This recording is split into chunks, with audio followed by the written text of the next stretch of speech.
Link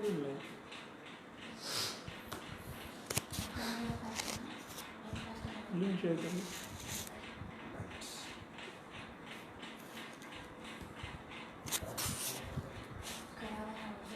बात का क्या शेयर करें, जल्दी करके बताओ। फोन लगाऊंगा, फोन लगा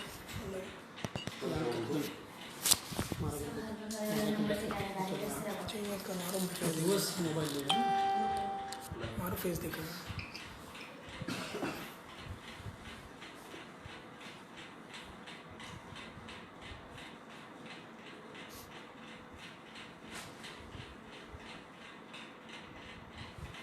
गुड मॉर्निंग, जय महेश एवरीबॉडी। एक 5 मिनट में हम ये सेमिनार चालू करने जा रहे हैं। 11 बजे शार्प चालू कर देंगे अपने। Yes okay.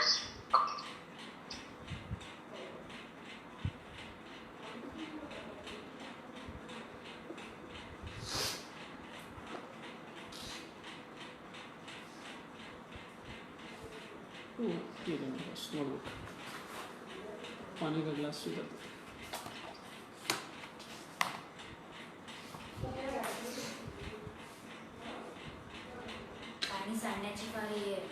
ये टेबल इधर ले पट में, तो दोनों हाथ से उठो, दोनों हाथ से उठो।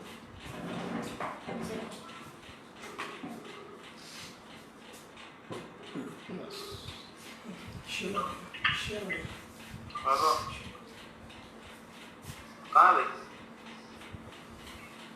दिख रहा है?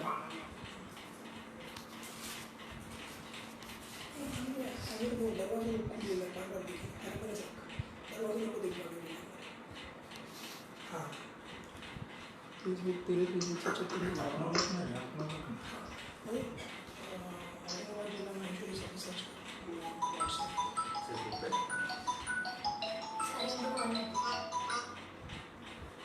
हेलो,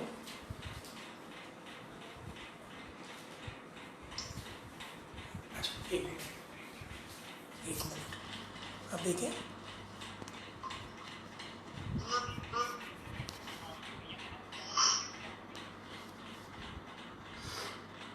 देखें,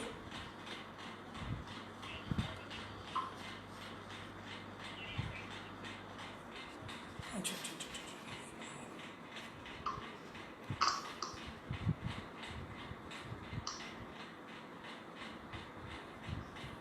एक मिनट।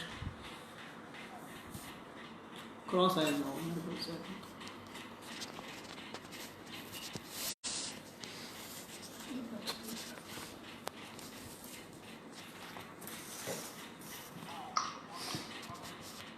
ओके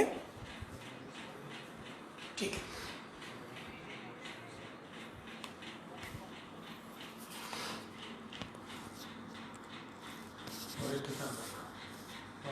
देखो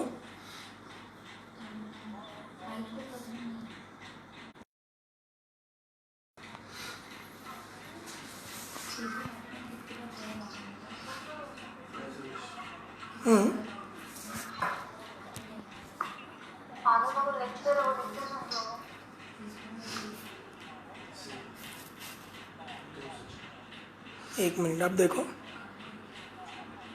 ठीक है।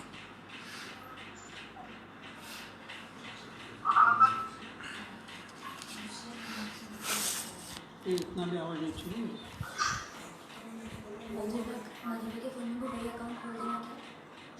व्हाट्सएप मुझे चालू कर दीजिए। क्वेश्चंस करेंगे, काम करते रहिए। स्क्रीन बंद नहीं होगा ना? स्क्रीन बंद नहीं होगा ना?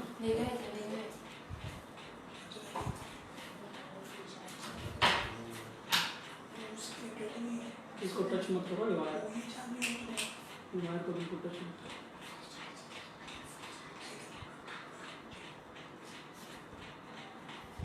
मैं मेरे से लाइव देखता हूँ, कुछ प्रॉब्लम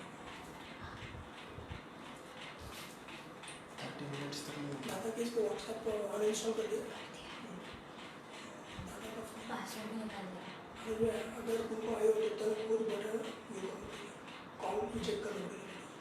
अंकल को फोन आया, थारो फोन निकाल पड़ा दिया, चालू गया बस।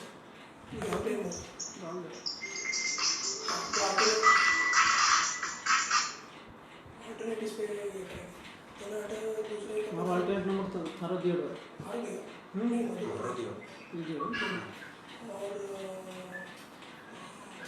चालू कर दिया देख रहे हो अच्छा 30 मिनट्स बाद स्क्रीन ब्लैंक हो गई। कितने 30 मिनट्स तक टच नहीं किया तो ये अच्छा बंद कर दे एसी चालू गर्मी होती तो है गर्मी हो गई एसी चालू मोबाइल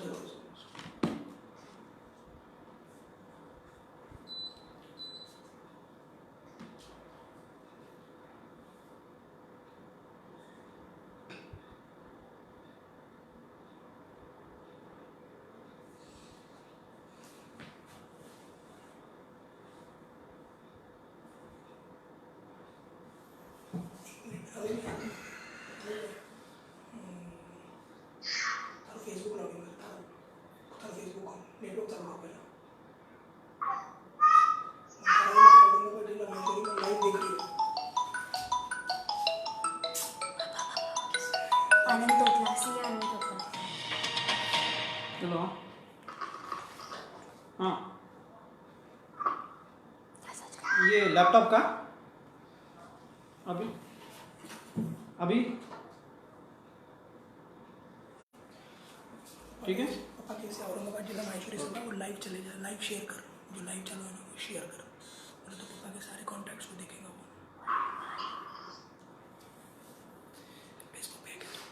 फेसबुक पे है क्या समृद्धि हाँ फेसबुक पर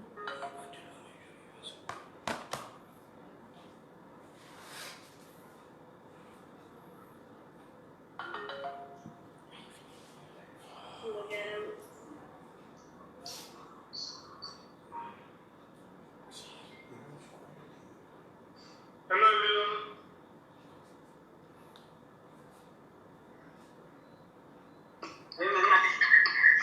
औरंगाबाद जिला महेश्वरी युवा संगठन की तरफ से मैं सबका स्वागत करता हूं। सर वॉइस बराबर नहीं आ रहा रखा आप म्यूट किए कर दीजिए 2 मिनट। सभी आज का हम लोगों का टॉपिक है strategic setup of industrial unit and incentives.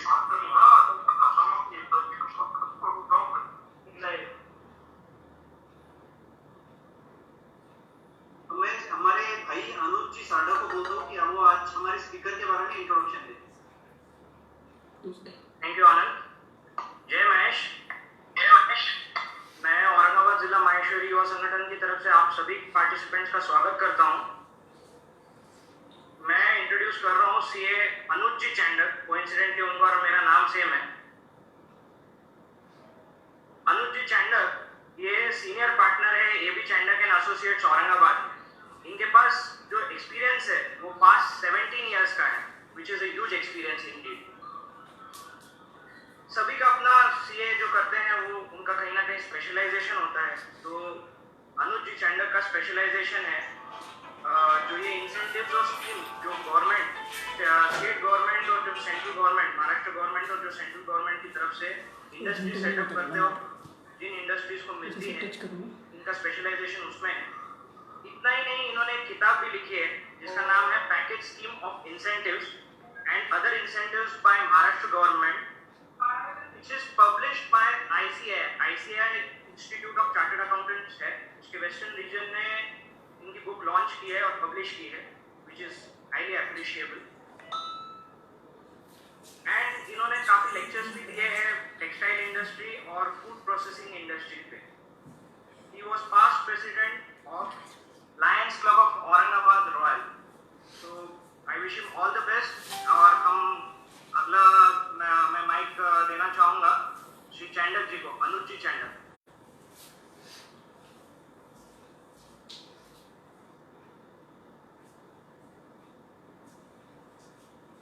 Welcome sir.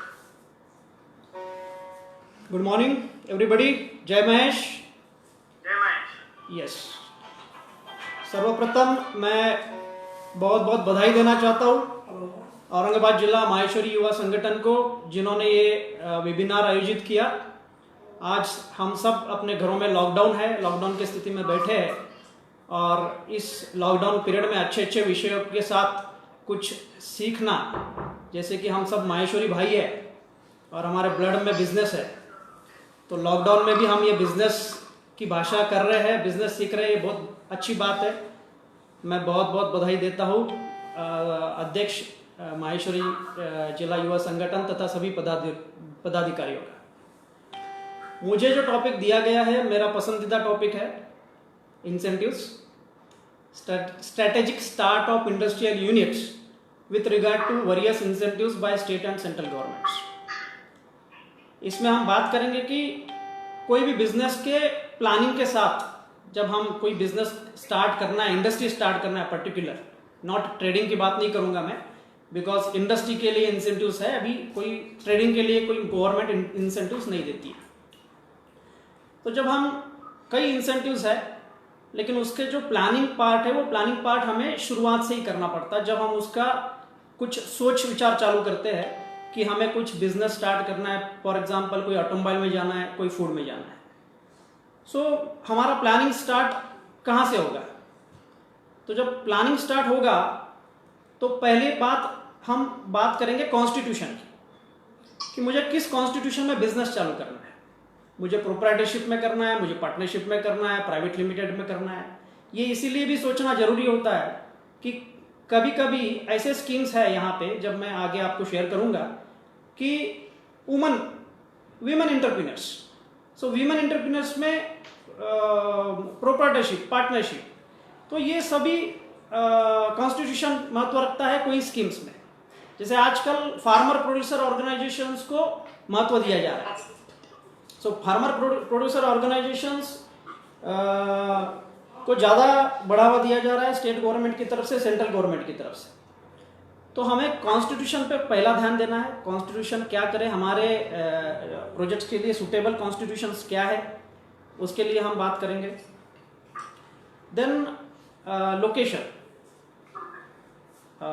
Location में भी यही बात है कि लोकेशन, इको हो रहा है क्या आवाज? प्रॉपर आवाज नहीं आ रहा। Hello, can you hear me? Hello,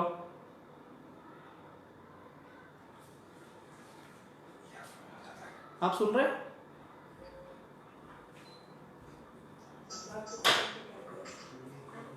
ये इसमें प्रॉब्लम है। अभी आवाज आ रही है आपको? जी सर आ रही है, थोड़ी क्लियर नहीं है। हम क्यों? अभी अभी ठीक है? काफी लो है सर। आवाज लो है? वॉल्यूम अभी आवाज, मैं वॉल्यूम बढ़ाता हूं मेरा। हाँ हाँ सर। 1 मिनट। वॉल्यूम हाँ, यस।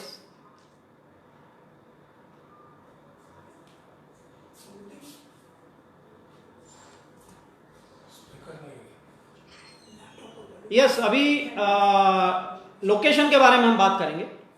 तो लोकेशन भी बहुत जरूरी होता है। लोकेशन जैसे कि अभी हम आगे के स्क्रीन में, आगे के जब हम स्लाइड्स देखेंगे तब आपको पता चलेगा लोकेशंस ABCD ऐसा क्राइटेरिया दिया है स्टेट गवर्नमेंट ऑफ महाराष्ट्र ने, जहां पे बैकवर्ड क्लास डिस्ट्रिक्ट्स है, जहां इंडस्ट्री नहीं है, जहां मराठवाड़ा विदर्भ को उनको प्रमोट करना है, ऐसे सब इंडस्ट्रीज, सब लोकेशंस पे ज्यादा सब्सिडी मिलती है। इसीलिए अगर पॉसिबल है शिफ्ट करना लोकेशन, तो हम प्लानिंग करेंगे शुरुआत में। अगर कोई अहमदनगर से कोई इंटरप्रेन्योर है, उन्हें बिजनेस चालू करना है, लेकिन यहाँ 20% सब्सिडी, 30% सब्सिडी औरंगाबाद में ज़्यादा है, तो definitely he will think for DMIC Aurangabad, क्योंकि 30% एक बहुत बड़ी अमाउंट होती है अगर 10-20 करोड़ का प्रोजेक्ट है। तो इसलिए लोकेशन का प्लानिंग, हमें स्ट्रैटेजिक प्लानिंग शुरुआत में ही उसके बारे में हमें सोचना होगा। उसके बाद आता है इन्वेस्टमेंट साइज। जैसे इन्वेस्टमेंट साइज तो सब्सिडी देखते हुए हम कुछ बहुत ज़्यादा बदल नहीं कर सकते, लेकिन फिर भी उसका प्लानिंग जरूर कर सकते हैं। जैसे MSME, तो MSME के डेफिनेशन में अभी गवर्नमेंट ने MSME को बहुत ज़्यादा बढ़ावा दिया है। MSME, सपोज प्लांट मशीनरी का इन्वेस्टमेंट मेरा 10 करोड़ है, सो 10 करोड़ तक MSME में क्लासीफाई करता हूँ MSMED एक्ट के तहत। तो अगर हम नज़दीक पास है 10 करोड़ के, अगर मेरा प्लांट एंड मशीनरी जा रहा है 10.5-11 करोड़, तो कुछ प्लानिंग करके हम उसको मिनिमाइज करके अगर हम MSME के क्लासिफिकेशन में बैठ सकते हैं, तो ज़रूर हमें उसका ज़्यादा बेनिफिट होता है हमारे सब्सिडी क्लेम्स में, सब्सिडी अवेल करने में। Then next is product mix. मुझे प्रोडक्ट मिक्स में अगर कुछ हम दो तीन प्रोडक्ट हम काम करना चाह रहे हैं, 2-3 प्रोडक्ट्स पे, और कभी कभी प्रोडक्ट वाइज सब्सिडी है, जैसे फूड प्रोडक्ट्स के लिए अलग सब्सिडी है, कोई ऑटोमोबाइल इंडस्ट्रीज के लिए CLCSS स्कीम है। सो हम कहीं अगर मेरा प्रोडक्ट मिक्स कोई एक क्लासिफिकेशन में नहीं बैठता है तो हमें वहाँ प्लान करना पड़ेगा कि मुझे यूनिट 1 यूनिट 2 जाना है क्या, बिकॉज कई बार कोई प्रोडक्ट अगर क्लासीफाई नहीं होता है तो काफ़ी इन्वेस्टमेंट इनएलिजिबल हो जाती है वो पर्टिकुलर सब्सिडी स्कीम। 2 मिनट रुक जाओ, वो बोले बोलो 2 मिनट का ब्रेक लेंगे, आवाज़ नहीं आ रही शायद से, पूछ लो तो सब। Are you here? आप मुझे सुन पा रहे हो अभी? अच्छा, आवाज़ कुछ भी नहीं जा रहा है अंदर से। 2 मिनट ब्रेक ले बोले वो, आपका ये कनेक्शन चेंज करो। बीच में पूछते जाओ हाँ yes, whether you are listening। अनुज भैया अरे तो ऑडियो में ये यहाँ पे लोगों को एक भी आवाज़ नहीं आई ना तेरे को? नहीं है। हाँ, तो फिर इसका मतलब यहाँ का ये बंद है। अभी कैन यू हियर मी?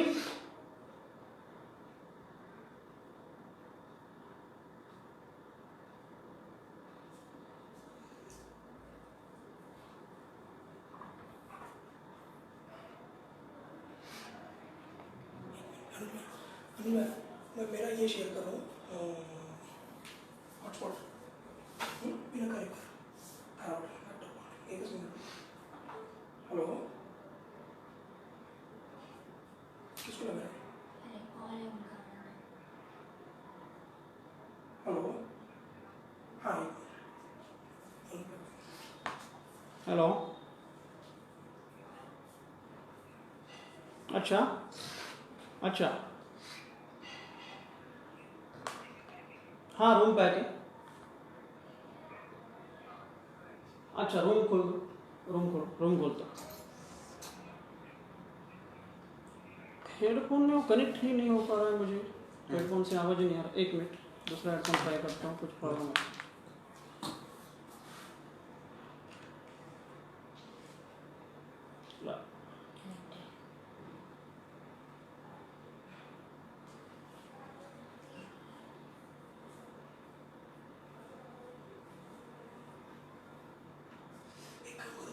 एक काम करो अनुज भैया, तेरा माइक्रोफोन में इशू है। एक काम कर, वो फ़ोन किसका है? मधुर तेरा फ़ोन है ना? व्हाट्सएप चालू है। पहले मधुर के इस पे आनंद तो था, मेरा अल्टरनेटिव नंबर भेज। अभी आवाज़ आ रही है? नहीं आएंगे तेरी आवाज़। मधुर के इससे जूम पे जा और जूम से कर वापस ये मीटिंग को। अनुज भैया तारो नहीं मिला। ओके, आवाज़ जा रही है क्या? नहीं जा रही है। जूम डाउन करना पड़ेगा। Zoom down.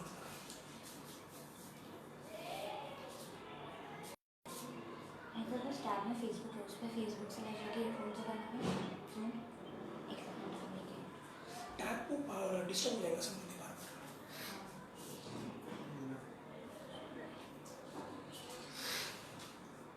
मेरे इसमें मोबाइल से चले जाएंगे जूम पे। लोग कॉल करेंगे तेरे को। हाँ, मेरा मोबाइल से जूम पे चले जाता ना फिर। हाँ 1 मिनट, नहीं अनम्यूट हो नहीं, हाँ अभी हो रहा है अनम्यूट, आपने मुझे दिया। 1 मिनट, चालू ना हेडफोन तेरा। चालू। पे हेलो, आ गया तेरा। अभी आ रहा है? रवि चाचा हेलो, एक मिनट रुक। हेलो, पापा का फ़ोन चालू कर दे। हाँ जी, नहीं आ रहा है ना अभी? अच्छा पापा किस पे जूम चालू कर। ओके, ज्वाइन मीटिंग, मेरे को मीटिंग के डिटेल्स दे। वो तेरे वो अंकल का ग्रुप को रखना। 1 मिनट। कोई भी ग्रुप को राजस्थानी हेलो, इस पे मैसेज था। अरे इनके फोन में कौन सा ये चालू हो गया। आप चलो, एक मिनट, प्रॉब्लम हो रही टेक्निकल। आपका फ़ोन है? बंद हो। तुम लोग भी हाँ माइक्रोफोन का ज्वाइन मीटिंग 767 767 240 240 हेलो, अभी आवाज आ रही है? मरियान का हुआ तो एक बार बात कर लेते ना, 2 हेलो? मिनट लाओ। नहीं उनका नहीं दूसरा का नहीं, नहीं, मनियान प्रणीत चाचा कॉल करना है। कोई भी फ़ोन करता है सबको मालूम है। 767 मुझे तो इस पर मेरे मोबाइल पे दे दे। तेरे मोबाइल में जॉन मीटिंग। हेलो,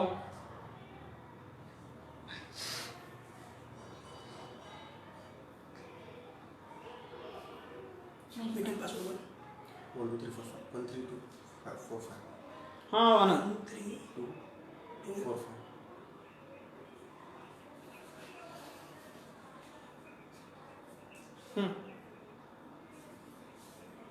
ठीक, यू आर लाइव नाउ। हाँ।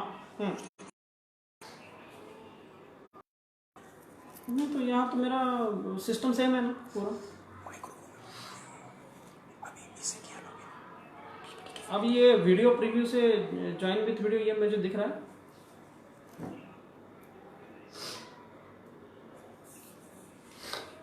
ओके ओके, नहीं वो ठीक है, लेकिन पहले यानी कि सेम ही लैपटॉप था और सेम ही है। अभी मैं मेरे दूसरे मोबाइल से कनेक्ट कर लेता हूँ, फिर सिर्फ मोबाइल पे फ़ोन अगर आ गया तो डिस्टर्ब हो जाएगा। मेन प्रॉब्लम हुआ है, मोबाइल से कनेक्ट कर लेता हूँ, एक इशू वही आ जाता, अपना चालू रहता ना इंटरनेट। तो वो क्या करना चाहिए, मोबाइल से करें? जूम डाउनलोड कर, जूम डाउनलोड कर, जूम। ठीक, वो अनुज भाई को फ़ोन चालू करे तो भी कंटिन्यू लोग फ़ोन करके तेरे फ़ोन नहीं अनुज आवाज़ नहीं आ रही, ये नहीं है।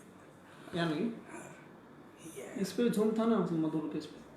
नहीं मेरे इस पे नहीं ये क्या डाउनलोड करूँ टाइम दे सर्च कर। चाची के इस पे जूम है क्या उस दिन किया लगता है उसको जूम की जूम क्लाउड मीटिंग की हाँ जूम क्लाउड मीटिंग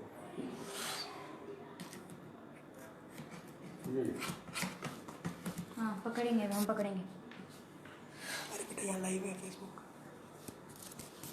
चाचा इसकी हाइट बढ़ाने की क्या इसको अभी बाजू में रख देंगे अनुज भैया। इसको कनेक्ट करो। पीपीटी है इसमें, तो पीपीटी। ठीक है ना, ये इधर उधर हो सकता है ना, पहले वो इम्पोर्टेंट है। एक मिनट, इसको कनेक्ट कर। नीचे गिरेंगे वो। कहाँ है इसको? इधर से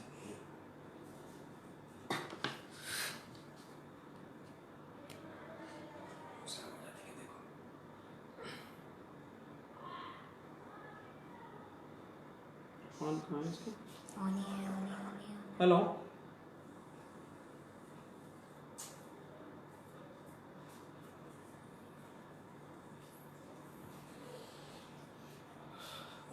क्या है चेक करने को मिस। मैं तो तेरे से फ़ोन करूँगा, तोतला को इससे करो, इससे करो। कर फ़ोन कर।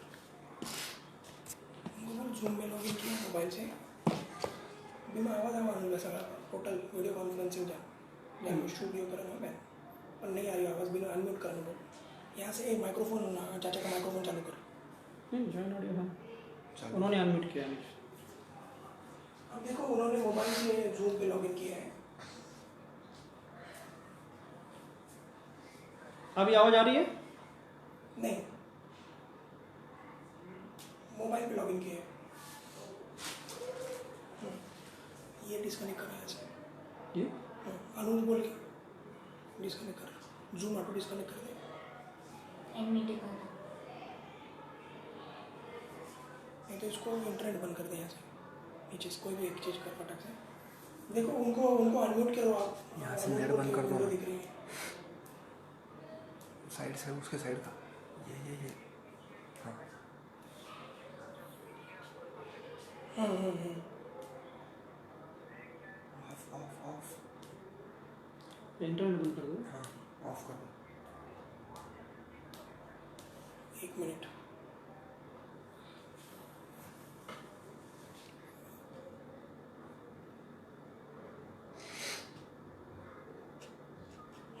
दो दिख रही है ना, ये चालू रखना है और ये बंद करना है, ये बंद करो। ऑटो बंद कर, कनेक्शन डिस्कनेक्ट कर वाईफाई को। डिस्कनेक्ट। अभी ये जो है ना, ये माइक्रोफोन, ये चालू, ये जो क्रॉस आ रही हो ना, वो चालू चीज़ हटा। वो बात तो करेंगे बेटे, बोलो। नहीं नहीं नहीं सेल्फी स्टिक है नहीं वो कर करे मना वो कर क्या तो उन्होंने किया है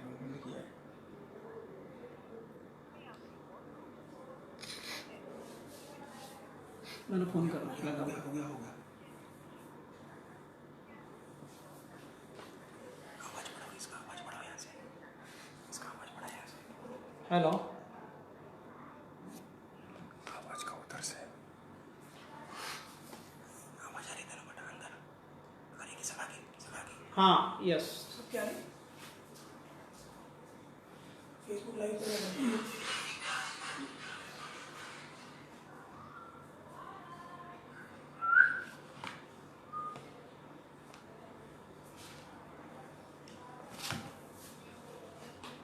यस, अभी मेरी आवाज आपको आ रही है? यस, अभी आ रही है आवाज आपको? चलो बढ़िया। यस, सिर्फ अभी स्ट्रेटेजिक प्लानिंग पे हम लोग बात कर रहे थे, तो लोकेशन तक शायद आपने मेरी आवाज आपको ठीक रही लोकेशन के बारे में। अभी नेक्स्ट मैं बात करूंगा इन्वेस्टमेंट साइज। इन्वेस्टमेंट साइज में बात करते करते मैं ये बता रहा था कि आपको प्लानिंग करना है कि अगर आप एमएसएमई है, एमएसएमई तक इन्वेस्टमेंट कर पा रहे हो, प्लांट एंड मशीनरी 10 करोड़ तक आपकी है, थोड़ा सा एक्सेड हो रही है, क्योंकि लार्ज कैटेगरी में अगर आप जाते हो तो थोड़े से बेनिफिट्स कम है। स्टेट गवर्नमेंट, सेंट्रल गवर्नमेंट दोनों स्मॉल कैटेगरीज जो एमएसएमई कैटेगरी है उसको बेनिफिट ज़्यादा देती है। अभी प्रोडक्ट मिक्स की बात करता हूँ मैं नेक्स्ट। प्रोडक्ट मिक्स में हम भी प्लानिंग कर सकते हैं। प्रोडक्ट मिक्स में भी कभी कभी ऐसा होता है कि 2 कैटेगरी के प्रोडक्ट्स हमें बनाने होते हैं। कभी हम हमारे बैकवर्ड लिंकेज करते हैं, कभी फॉरवर्ड लिंकेज करते हैं, तो कभी 2 प्रोडक्ट की प्लानिंग एक साथ करते हैं। तो प्रोडक्ट मिक्स में भी कभी हाँ कर सकते।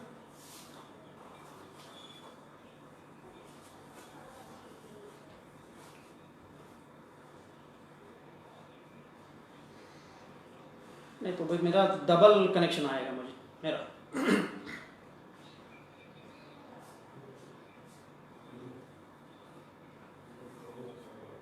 ओके, मैं कनेक्ट कर रहा हूँ फिर से लैपटॉप। यस,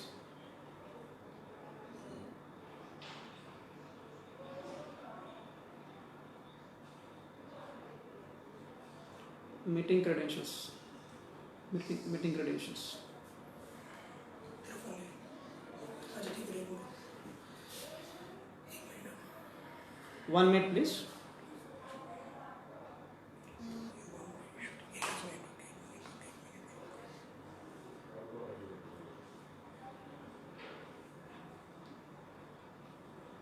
मैं पीपीटी शेयर कर रहा हूँ आपको।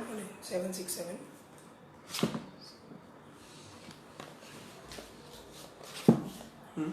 767 240 8888 767 240 8888 पासवर्ड 13245 ये बैठ ना तो वहाँ पे वहीं पे बैठ।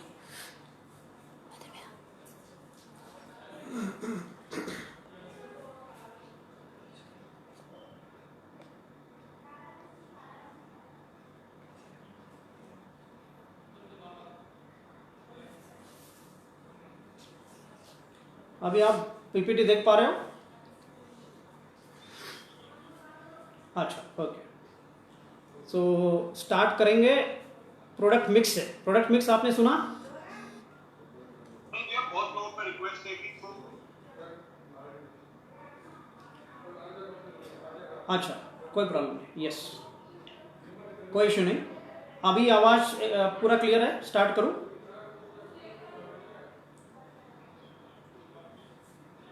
यस।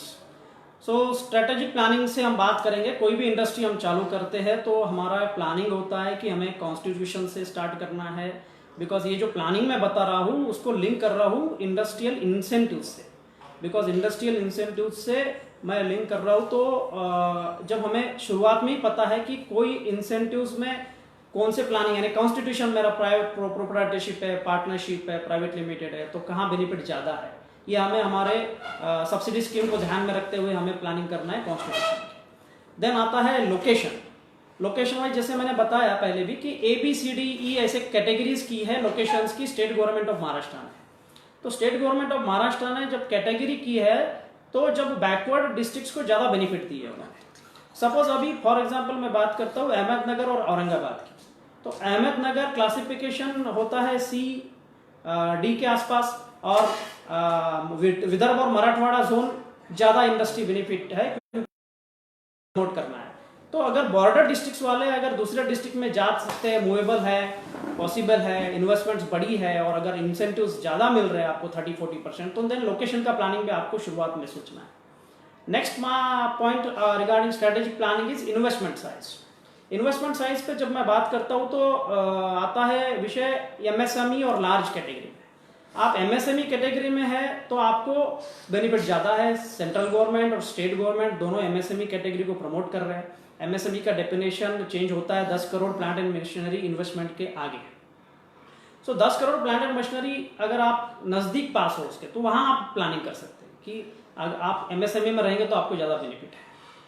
देन प्रोडक्ट मिक्स के बारे में मैंने बात की कि अगर आपका कोई 2-3 प्रोडक्ट साथ में कर रहे हो, कोई बैकवर्ड लिंकेज है, कोई फॉरवर्ड लिंकेज है, लेकिन कोई प्रोडक्ट मिक्स कोई अलग कैटेगरी में आता है, तो आपको वही प्लान करना है कि आपको कोई सब्सिडी का लॉस तो ना हो जाए कि आपका प्रोडक्ट वो सब्सिडी स्कीम में नहीं बैठता है कोई, तो आप यूनिट 1 यूनिट 2 इस हिसाब से प्लानिंग कर सकते हैं। Then next point is means of finance. जब मीन्स ऑफ फाइनेंस में बात करेंगे तो एक तो आपको लोन लेना है। कई स्कीम में लोन कंपलसरी है। बहुत बार कोई प्रमोटर्स के पास पैसा होता है, वो बोलेंगे हम यूनिट शुरू खुद का ही चालू करेंगे, लेकिन कोई स्पेशली बैंक के पास अगर जाते हो, क्रेडिट लिंक्ड स्कीम्स बहुत ज़्यादा है। अभी मैक्सिमम क्रेडिट लिंक है, कुछ स्कीम्स में बिना क्रेडिट लिंक अलाउ है। सो आपको मैक्सिमम ये प्लान करना है कि वो स्कीम में कितना परसेंटेज लोन कंपलसरी है। वो अगर 20% है तो 50% है, तो वो प्लानिंग आपको प्रोजेक्ट रिपोर्ट प्रिपरेशन करते वक्त ही आपको करना पड़ेगा। कई स्कीम्स ऐसे हैं कि सब्सिडी कंपोनेंट आपको मीन्स ऑफ फाइनेंस में DPR में बताना जरूरी होता है। अदरवाइज कभी कभी सब्सिडी हमें पता नहीं है कि इसमें कितना मिलेगा और हमने DPR बना दिया और बैंकर्स को अप्रोच कर दिया, तो बाद में DPR के गलत बनाने से या सही नहीं बनाने से आपका वो स्कीम एलिजिबल नहीं बैठता है। बहुत बार मीन्स ऑफ फाइनेंस में you should write you are claiming amount of subsidy claiming. Then source of finance.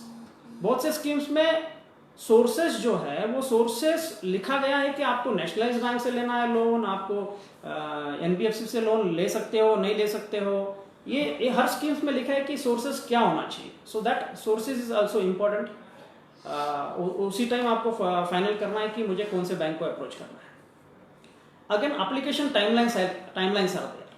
Application timelines यानी कभी कभी प्रोजेक्ट का प्लानिंग है, बैंक लोन होने के बाद हमें सबमिट करना है। कहीं ऐसा होता है कि आपको प्रोजेक्ट स्टार्ट करने के पहले सबमिट करना है या कमर्शियल प्रोडक्शन के 2 महीने पहले सबमिट करना है प्रपोजल। इस तरीके से हमें वो पर्टिकुलर स्कीम के बारे में शुरुआत में ही पता होना चाहिए कि हमें एप्लीकेशन कब करना है। इसी तरीके से ये स्ट्रेटेजिक प्लानिंग बहुत ज़रूरी है।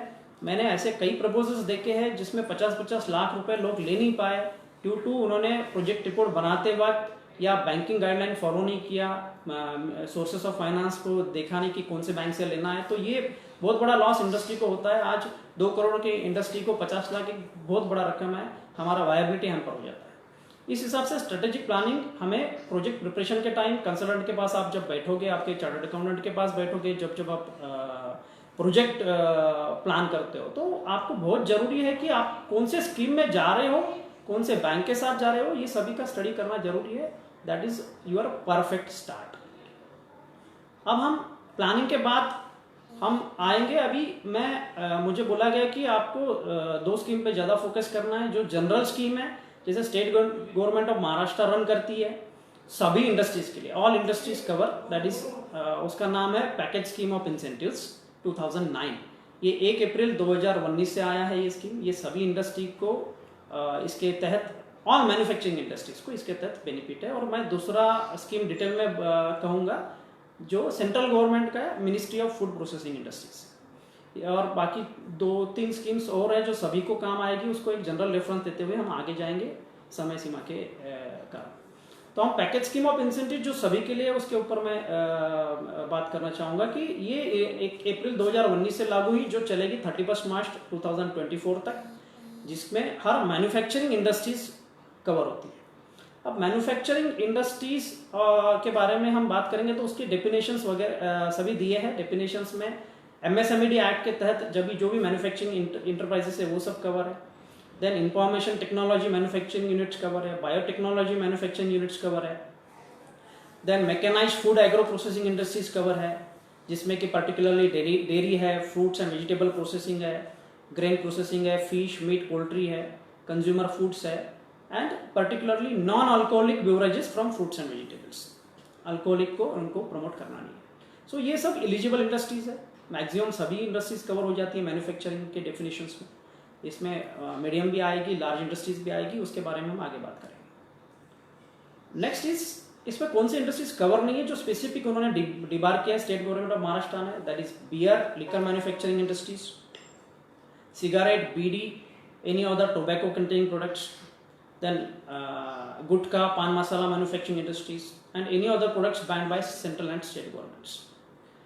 पर्टिकुलरली दूसरा इंपॉर्टेंट ऐड किया है इसमें कि units manufacturing all types of textiles including cotton ginning and pressing, sizing, spinning, weaving, bleaching, dyeing, mercerising etc. cover under textile policy 2018-23 of Maharashtra state shall be eligible only for incentives other than those offered by that state government agencies। Because ये जो textile industries है, इसके लिए textile department है Maharashtra government का, उन्होंने काफ़ी अच्छी स्कीम बना रखी है। वो अभी 2023 तक चालू है, करीबन 3 इंस्टॉलमेंट्स। तो उसको उसके अलावा यानी कि कैपिटल उसको एक्सक्लूड करके इसमें कवर करेंगे, यानी कि डबल इंसेंटिव्स ले नहीं पाएंगे। अभी हम इसका जो मैंने शुरुआत में बताया कि आपका लोकेशन क्यों जरूरी है, कि इसमें क्लासिफिकेशंस अलग अलग की है स्टेट गवर्नमेंट ऑफ महाराष्ट्र ने, district wise classification, that is district में भी अलग अलग तालुका को क्लासिफिकेशन दिया है, तालुका को एक इम्पॉर्टेंट उन्होंने एक यूनिट बनाया। So that is group A, it's a industrial developed areas, generally Mumbai Pune है। Then group B denotes where some industrial development has taken place but less developed other than areas of group B। Group C है, group D है, group D plus है। Then no industry district है, जैसे कि हिंगोली और गढ़चिरौली आज के तारीख में नो इंडस्ट्री डिस्ट्रिक्ट्स में कवर किए हैं। एंड नक्सलाइज अफेक्टेड एरिया उन्होंने एक एडिशनल क्लासिफिकेशन किया है, जो गढ़चिरौली वगैरह वो डिस्ट्रिक्ट्स आते हैं। एंड एस्पिरेशनल डिस्ट्रिक्ट्स यानी Washim, Gadchiroli, Osmanabad and Nandurbar, these are the aspirational districts. इस तरीके से डिस्ट्रिक्ट क्लासिफिकेशन करने का उद्देश्य गवर्नमेंट का है कि जहाँ डेवलपमेंट, इंडस्ट्री डेवलपमेंट कम है, वहाँ सब्सिडी ज़्यादा है। ये आगे नेक्स्ट स्लाइड्स पे आपको पता चलेगा डिफरेंशिएशन इन सब्सिडीज। अभी जब मैं बात किया शुरुआत में आपको कि MSME के लिए अलग सब्सिडी है और लार्ज इंडस्ट्रीज को अलग अमाउंट है। MSME क्या है? MSME क्लासीफाई होता है MSMED एक्ट 2006 के तहत। MSMED एक्ट 2006 में प्लांट मशीनरी का इन्वेस्टमेंट देखा जाता है। अगर आपका plant machinery 25 lakh and below है तो it is classified in micro. अगर आपका plant machinery 25 lakh and above है लेकिन 5 करोड़ तक है, so it is classified in small industries. At 5 crore but it does not exceed 10 crore, then it will cover under medium enterprise. तो 10 crore cross हो गया तो पहले होता था ये लार्ज इंडस्ट्रीज, लेकिन इस नए स्कीम में 2019 के स्कीम में उन्होंने इसको इनलार्ज किया है MSME को, कि आपका प्लांट मशीनरी इन्वेस्टमेंट अगर 10 करोड़ के ऊपर क्रॉस हो रहा है, लेकिन आपका total investments, that is called total gross fixed capital investments, is up to 50 crore. Even then you will not classified under large. आपको MSME की डेफिनेशन में रखा गया है, उनको ज़्यादा बढ़ावा देना है। MSME को, छोटे इंडस्ट्रीज को बढ़ावा देने के लिए उन्होंने इसको रिलैक्सेशन दिया है, that is a welcome step by state government of Maharashtra. So ये हो गया MSME का क्लासिफिकेशन। नेक्स्ट हम जाएंगे कि लार्ज स्केल इंडस्ट्रीज जो MSME में नहीं आएंगे, लेकिन 50 करोड़ तक भी उन्होंने लिया है, तो 50 करोड़ के ऊपर, लेकिन मेगा प्रोजेक्ट्स, एक मेगा प्रोजेक्ट्स का क्लासिफिकेशन है जो बड़े प्रोजेक्ट्स होते हैं, उसके वो इन्वेस्टमेंट्स का एक क्लासिफिकेशन है, उसके अंदर अगर रहेंगे तो आप लार्ज स्केल इंडस्ट्रीज में क्लासीफाई होंगे। So what is eligible criteria for large scale? Large scale का भी उन्होंने दिया है कि 50 करोड़ के ऊपर सभी लार्ज स्केल में नहीं रहेंगे। मैं सिर्फ अभी बात कर रहा हूँ बिकॉज पूरा ऑडियंस ज़्यादातर मराठवाड़ा से है, औरंगाबाद जिला से है, इसलिए मैं बात करूँगा सिर्फ विदर्भ मराठवाड़ा के लिए क्या परसेंटेज है, क्योंकि बाकी हम बात करेंगे तो समय ज़्यादा जाएगा। So Vidarbha Marathwada large scale industries का क्लासिफिकेशन नॉर्म्स है, आपको minimum qualifying fix capital investment रखना है 100 करोड़। सो 100 करोड़ रहेंगे आपका इन्वेस्टमेंट तो आप लार्ज स्केल में आ जाओगे। या सेकेंड क्राइटेरिया है minimum direct employment, that is number of people you are employing. अगर आप 300 एम्प्लॉय करते हो तो आपको लार्ज स्केल का क्लासिफिकेशन दिया जाएगा। इट इज आइदर और, ये आपको या तो इन्वेस्टमेंट क्राइटेरिया फुलफिल करना है या एम्प्लॉयमेंट क्राइटेरिया फुलफिल करना है। सो ये 100 करोड़ के लिए। तो 50 और 100 के यूनिट के लिए क्या, क्योंकि यहाँ 100 करेंगे तो आप लार्ज स्केल में आते हो। सो व्हाट अबाउट देन 50 और 100? तो उन्होंने एक नया क्लासिफिकेशन क्रिएट किया है इस नए स्कीम में, that is a special large scale industries, यानी कि जो 50 के ऊपर है और 100 के नीचे है। सो that is a special large scale industries का एक उन्होंने क्लासिफिकेशन नया क्रिएट किया 2019 के स्कीम्स में, जो सिर्फ ए बी जोन्स छोड़ के उनको बेनिफिट दिया जाएगा। ए बी जोन में स्पेशल लार्ज स्केल को कोई बेनिफिट नहीं। मेगा प्रोजेक्ट जनरल से टच करता हूँ, मेगा प्रोजेक्ट के बारे में मैं ज़्यादा बात नहीं करूँगा क्योंकि हार्डली 1-2% लोगों को उसका बेनिफिट है, मैक्सिमम हम लोग MSME लार्ज में क्लासीफाई करते हैं। सो मेगा इंडस्ट्रियल प्रोजेक्ट्स कौन से रहेंगे उसका एक हम सिर्फ क्लासिफिकेशन देखेंगे कि क्राइटेरिया क्या है मेगा और अल्ट्रा मेगा यूनिट्स के लिए। सो विदर्भ मराठवाड़ा रत्नागिरी सिंधुदुर्ग और धुले के लिए 350 करोड़ 350 करोड़ का मिनिमम इन्वेस्टमेंट है आपका फिक्स कैपिटल इन्वेस्टमेंट। सो आप क्लासीफाई होंगे मेगा प्रोजेक्ट्स में, या आपको एम्प्लॉयमेंट जनरेट करना होगा मिनिमम 500 एम्प्लॉयज। सो ये आइदर और क्राइटेरिया है, आप 500 एम्प्लॉयमेंट कवर कर सकते हो या 350 करोड़ का इन्वेस्टमेंट कर सकते हो, then you will classify as a mega और अल्ट्रा मेगा प्रोजेक्ट्स। इसके लिए स्पेशल इंसेंटिव्स का पैकेज बनाया जाता है, उसके लिए आपको निगोशिएट करना पड़ता है स्टेट गवर्नमेंट के साथ। स्टेट गवर्नमेंट में एक हाई एम्पावरमेंट एक कमेटी बनाई गई है जिसको बहुत पावर्स दिए गए, दैट इज उसमें इंडस्ट्री मिनिस्टर, चीफ मिनिस्टर सभी, इसका एक कॉन्स्टिट्यूशन बनाया गया है और उनको निगोशिएट करने के पावर्स दिए गए हैं कि आपको मेगा प्रोजेक्ट्स के लिए आपने उनको बताना, वो बताएंगे आपको हम क्या दे सकते हैं। तो ये सब निगोशिएशंस पे होते हैं और हाई पावर कमेटी को इसको डिसीजन मेकिंग पावर दिया जाता है मेगा प्रोजेक्ट्स के लिए। नेक्स्ट है एग्जिस्टिंग यूनिट का डेफिनेशन, और एग्जिस्टिंग यूनिट किसे कहेंगे, बिकॉज ये स्कीम में एग्जिस्टिंग यूनिट और एक्सपांशन यूनिट को अलग अलग सब्सिडी है। सो एग्जिस्टिंग यूनिट का डेफिनेशन है कि आपका यूनिट जो सेटअप होना चाहिए 1 अप्रैल 19 के पहले वाला यूनिट है तो आप एग्जिस्टिंग यूनिट में आओगे, या आपको पहले कोई दूसरे स्कीम में आपको EC मिला है, EC यानी एलिजिबिलिटी सर्टिफिकेट, या कोई इंसेंटिव आपने अवेल किया अर्लियर स्कीम्स में, तो आप एग्जिस्टिंग यूनिट में क्लासीफाई करोगे। या आपने कोई 2013 के स्कीम में कोई आपने एप्लीकेशन कर दिया हो, उनके 2013 का जो पहले का स्कीम था उसमें आपने एक वैलिड एप्लीकेशन फाइल किया हो, सो आप एग्जिस्टिंग यूनिट में क्लासीफाई करोगे। उसमें एग्जिस्टिंग यूनिट के लिए सब्सिडी कम है, वो परसेंटेज बताऊंगा। सो देन न्यू यूनिट किसे कहेंगे कि कोई भी तालुका, इसमें तालुका एक कंसेप्ट बनाया गया है कि अगर आपका एक यूनिट गंगापुर तालुका में है और आप अभी औरंगाबाद तालुका में आना चाहते हो तो it will not treated as a expansion, आपको नया यूनिट ही ट्रीट किया जाएगा इवन आप सेम लाइन ऑफ एक्टिविटी में हो। So unit set for the first time in any taluka where there is no existing unit by the said entity, provided it is not an existing unit. At least one of the effective steps completed on or after 1st April 2019 for setting the unit, and it is not formed as a result of re-establishment or mere change of ownership, change in constitutions. आपने Mrs का नाम का unit है आपके और आपने husband के नाम पे यूनिट बना लिया, वाइसा वर्सा किया, इस तरीके से आप नया यूनिट बता नहीं पाओगे, या आपको कोई रिकंस्ट्रक्शन करके कोई टेक ओवर करके आप नया यूनिट नहीं बता पाओगे। सो आपको टोटली न्यू यूनिट सेटअप करना है, वो भी 1 अप्रैल 2000 के बाद का सभी effective steps and at least 1 effective steps आपको लेते हुए काम करना है। इफेक्टिव स्टेप्स क्या है वो हम आगे देखेंगे। एक्सपांशन डाइवर्सिफिकेशन शॉर्ट में बता देता हूँ। एक्सपांशन डाइवर्सिफिकेशन को भी सब्सिडी मिलती है ये स्कीम में, लेकिन उसके कुछ क्राइटेरियाज है। फिक्स्ड कैपिटल इन्वेस्टमेंट्स चाहिए आपका, पुराना जो ग्रॉस इन्वेस्टमेंट्स है, ग्रॉस एफसीआई ने फिक्स्ड कैपिटल इन्वेस्टमेंट्स, इसमें सभी फिक्स्ड कैपिटल इन्वेस्टमेंट कंसिडर होता है। जो पहले आपका ग्रॉस कैपिटल इन्वेस्टमेंट है उसका एडिशनल एटलीस्ट 25% से ज़्यादा होना चाहिए।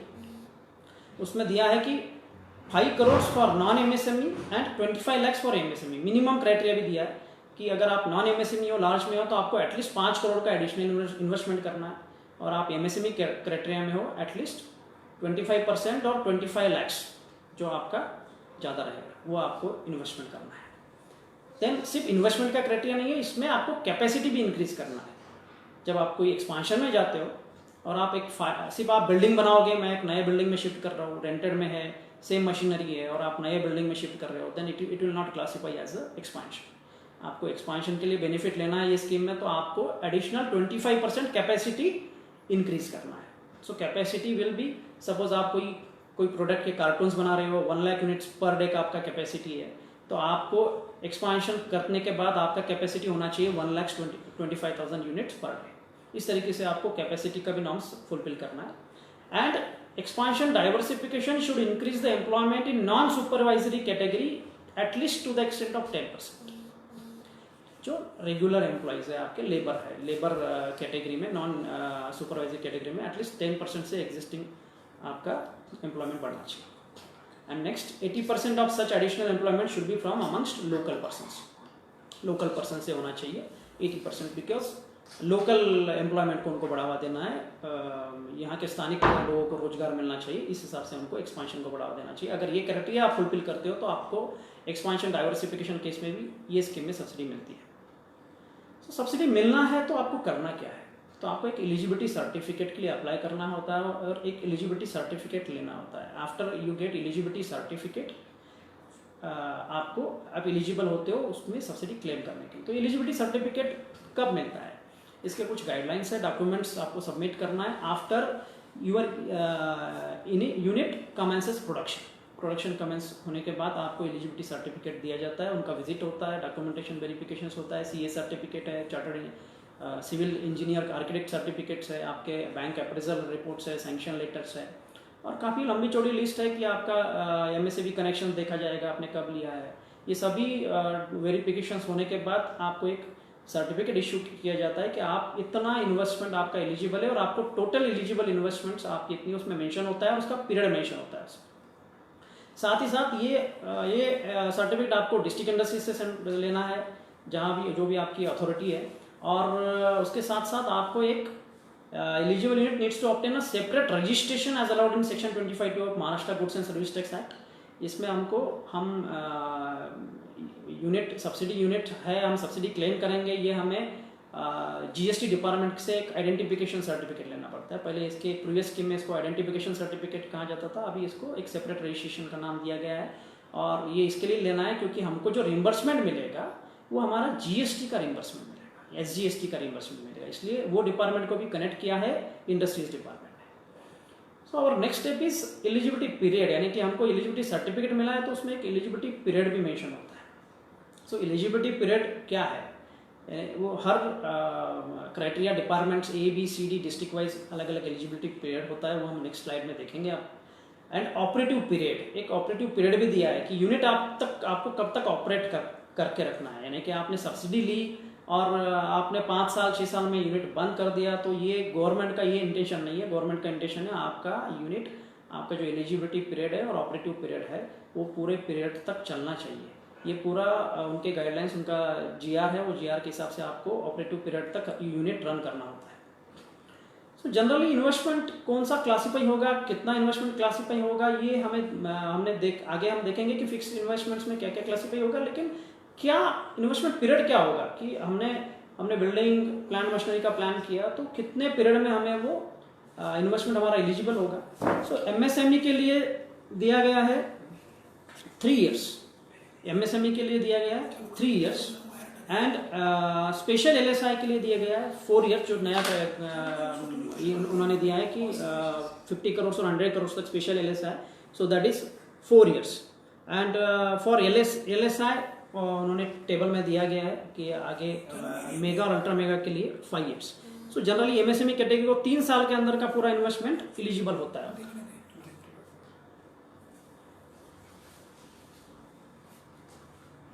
So what is effective steps, जो हमने बात की कि इफेक्टिव स्टेप्स लेने के बाद हमें ये करना है। इफेक्टिव स्टेप्स लेने के बाद हमें देखना है कि एप्लीकेशन कब कर सकते हैं। तो इफेक्टिव स्टेप्स क्या है, so effective position of land, आपका पोजीशन होना चाहिए लैंड के, पूरा लैंड जो भी इंडस्ट्री लैंड गाला लेना है आपको या शेड लेना है तो आपका उसका पोजीशन, लीगल पोजीशन आपके पास होना है। इसका मतलब रजिस्ट्रेशन, रजिस्टर्ड सेल डीड या रजिस्टर्ड लीज डीड आपके पास होना चाहिए। Then registration in case of firm and company, trust, security society, इसका एक रजिस्ट्रेशन, जो भी आपका कॉन्स्टिट्यूशन है उसका रजिस्ट्रेशन होना चाहिए। एलिजिबल इंटरप्राइज ईएम और letter of intent LOI from GOI, इसका एक रजिस्ट्रेशन होता है, वो होना चाहिए। Then consent to establish from MPCB और एमएसएमई यूनिट्स, सो आपका पोल्यूशन बोर्ड होता है, उसका एक कंसेंट टू एस्टैब्लिश मिलता है, वो एक सर्टिफिकेट आपको मिलना चाहिए।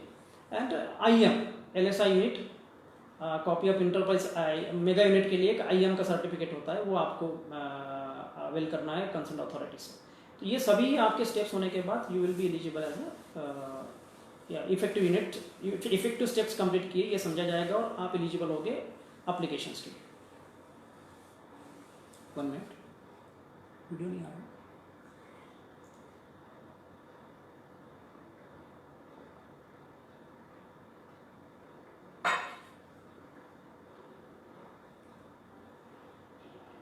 जैसे हमें बात किया कि ग्रॉस कैपिटल इन्वेस्टमेंट्स में हमें सब्सिडी मिलती है, so what will be the gross capital investments? Gross fixed capital investments, only fixed. So gross FCI shall in case of new fixed assets mean and include the capitalized value of new fixed assets into use at for during the eligible investment period। 3 साल का MSME के लिए period है, उसके अंदर जो भी आप फिक्स एसेट्स आप एक्वायर करते हो और उसको पुट टू यूज, सिर्फ एक्वायर नहीं करना है, उसको यूज पे होना चाहिए साइट पे, और उसका पेमेंट भी करना चाहिए। क्रेडिटर्स आप रखेंगे तो दैट इज नॉट एलिजिबल, आपका पेमेंट भी पूरा होना चाहिए। ऐसे सभी फिक्स कैपिटल इन्वेस्टमेंट्स एलिजिबल होंगे आपके सब्सिडी के लिए। तो उसमें प्रोवाइजो क्या दिया है कि इसके कंडीशंस है कि only new fix assets based on project appraisal done by the lender which are acquired by an enterprise within the relevant period. यानी कि आपने जो प्रोजेक्ट सबमिट किया है लेंडर के पास, इसमें बैंक अप्रेजल भी जरूरी है, बिकॉज बैंक की तरफ से अप्रेजल होने के बाद उसमें आप लिखते हो प्रोजेक्ट रिपोर्ट में कि मेरा इन्वेस्टमेंट मशीनरी में इतना रहेगा, मेरा इन्वेस्टमेंट बिल्डिंग में इतना रहेगा। तो वो पर्टिकुलर इन्वेस्टमेंट के तहत ही आपको जो अप्रेज हुआ है बैंकर से, उतने ही न्यू फिक्स एसेट्स आपके एलिजिबल होंगे ये स्कीम के तहत। Then value of for which imported second hand fixed assets are acquired shall have residual life of minimum 10 years। यानी कि imported second hand कोई अपने मशीन लिया है, फिक्स एसेट्स लिया है जो imported, लेकिन उसका रेसिडुअल मिनिमम लाइफ 10 ईयर का होना चाहिए, वही एलिजिबल हो गए। उसका एक चार्टर्ड इंजीनियर का सर्टिफिकेट लेना होता है कि इसका रेसिडुअल लाइफ का सर्टिफिकेट चार्टर्ड इंजीनियर से लेना होता है। Then investment in intangible assets भी अलाउड है। आपने कोई इंटेंजिबल असेट्स में इन्वेस्टमेंट्स है, इंटेंजिबल असेट्स होता है कि कोई प्री ऑपरेटिव एक्सपेंसेस है आपके, इंटरेस्ट कैपिटलाइज होता है during the interest during construction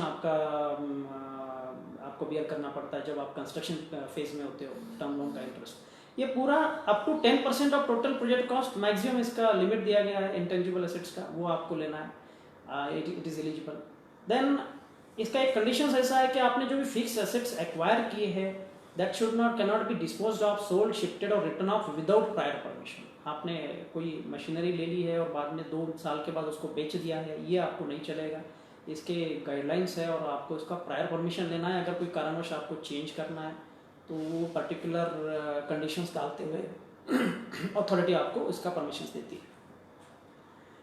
so what was the financial incentives? अभी हमने देखा कि eligible fixed investment assets, capital investments क्या क्या एलिजिबल है। अभी हम देखेंगे कि एक्चुअल इंसेंटिव्स क्या मिलेंगे।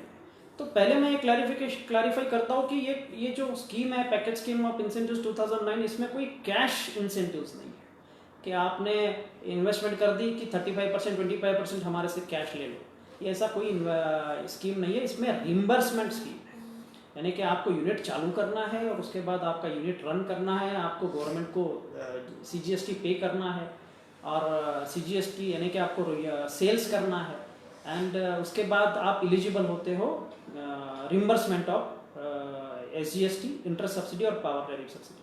तो एक बास्केट ऑफ इंसेंटिव्स बनाया गया है। सो ऑल न्यू MSME, मैं अभी MSME यूनिट की बात करूंगा पहले। New MSME units and small industries will be eligible for a basket of incentives.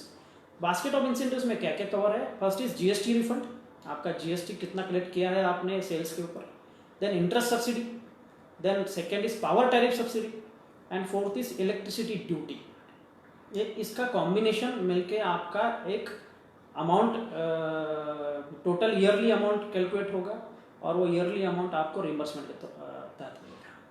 So total quantum of incentives will be linked up to percentage actual eligible FCI, यानी कि taluka category पे आपका क्या percentage है, उस हिसाब से हम आगे देखेंगे कि परसेंटेज क्या है। वो परसेंटेज में आपको उतना ही, यानी कि सपोज आप 80% पे हो तो 80% और प्लस पीरियड, यानी कि अगर आप 80% पे हो और 10 साल में है तो आपको 80 लाख का इन्वेस्ट एलिजिबल है आप पूरे सब्सिडी के लिए, और आपका 10 साल का एलिजिबल पीरियड है तो आपको ज़्यादा से ज़्यादा 8 लाख पर ईयर आप इसको क्लेम कर पाएंगे। ये पूरा बास्केट ऑफ इंसेंटिव्स, यानी कि कॉम्बिनेशंस, नॉट ओनली जीएसटी आपका 8 के ऊपर भी है तो भी आपको 8 लाख तक ही मिलेगा। ये एक एग्जांपल दिया मैंने।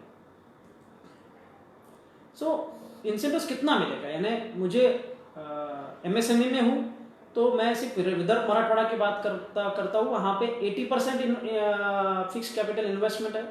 आपने सपोज 8 करोड़ का इन्वेस्टमेंट है, 8 करोड़ या 10 करोड़ का एक राउंड फिगर इन्वेस्टमेंट हम कंसिडर करते हैं, तो 80% के हिसाब से 8 करोड़ आपका एलिजिबल सब्सिडी होगा, that is for the period of 10 years. So eligible period is 10 years. अब एलिजिबल पीरियड 10 ईयर्स में आपका सब्सिडी मिलेगा इक्वल प्रोपोर्शनेट में, यानी कि 10 इक्वल इंस्टॉलमेंट्स।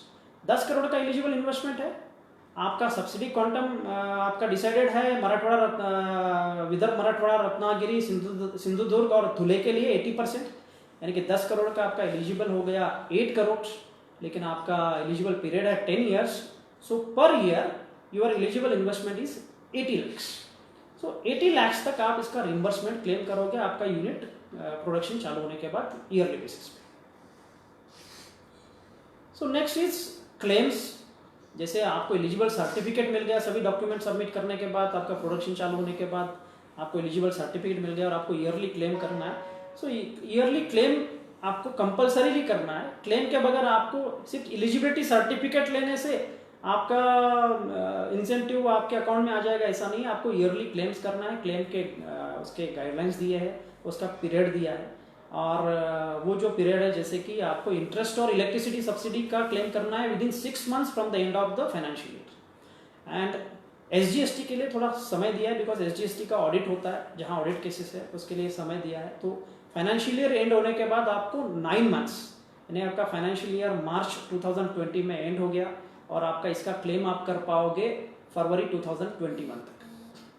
सो इसमें कितना मिलेगा आपको, अमाउंट कितना मिलेगा एसजीएसटी, जो भी 100% eligible MSME unit shall be offered IPS, यानी कि claim on 100% gross SGST payable by the unit on the first sale of eligible products build and delivered within Maharashtra. यानी आपने जो सेल किया और जो भी महाराष्ट्र में ही सेल किया, तो महाराष्ट्र का सेल में आप एक तो सीजीएसटी चार्ज करोगे और 50% एसजीएसटी चार्ज करोगे। तो जो भी एसजीएसटी आप चार्ज कर रहे हो, वो जितना भी आपने उस ईयर में एसजीएसटी चार्ज किया है, मैंने पेड किया ये नहीं बताया, बिकॉज ये इसके थोड़ा सा बेनिफिशियल क्राइटेरिया दिया है एमएसएमई के लिए कि जहाँ पेएबल है, यानी कि सेल्स के ऊपर आपने जो भी एसजीएसटी चार्ज किया है और कलेक्ट किया है, that is 100% gross SGST payable by the unit for that year is eligible for reimbursement. अभी बास्केट ऑफ इंसेंटिव्स में मैंने बताया कि एसजीएसटी के साथ interest subsidy, power tariff subsidy, electricity duty और स्टैम्प ड्यूटी, तो ये क्या किस तरीके से मिलेगा, ये उसके साथ ही क्लब करते हुए मिलेगा आपको उस फाइनेंशियल ईयर के लिए।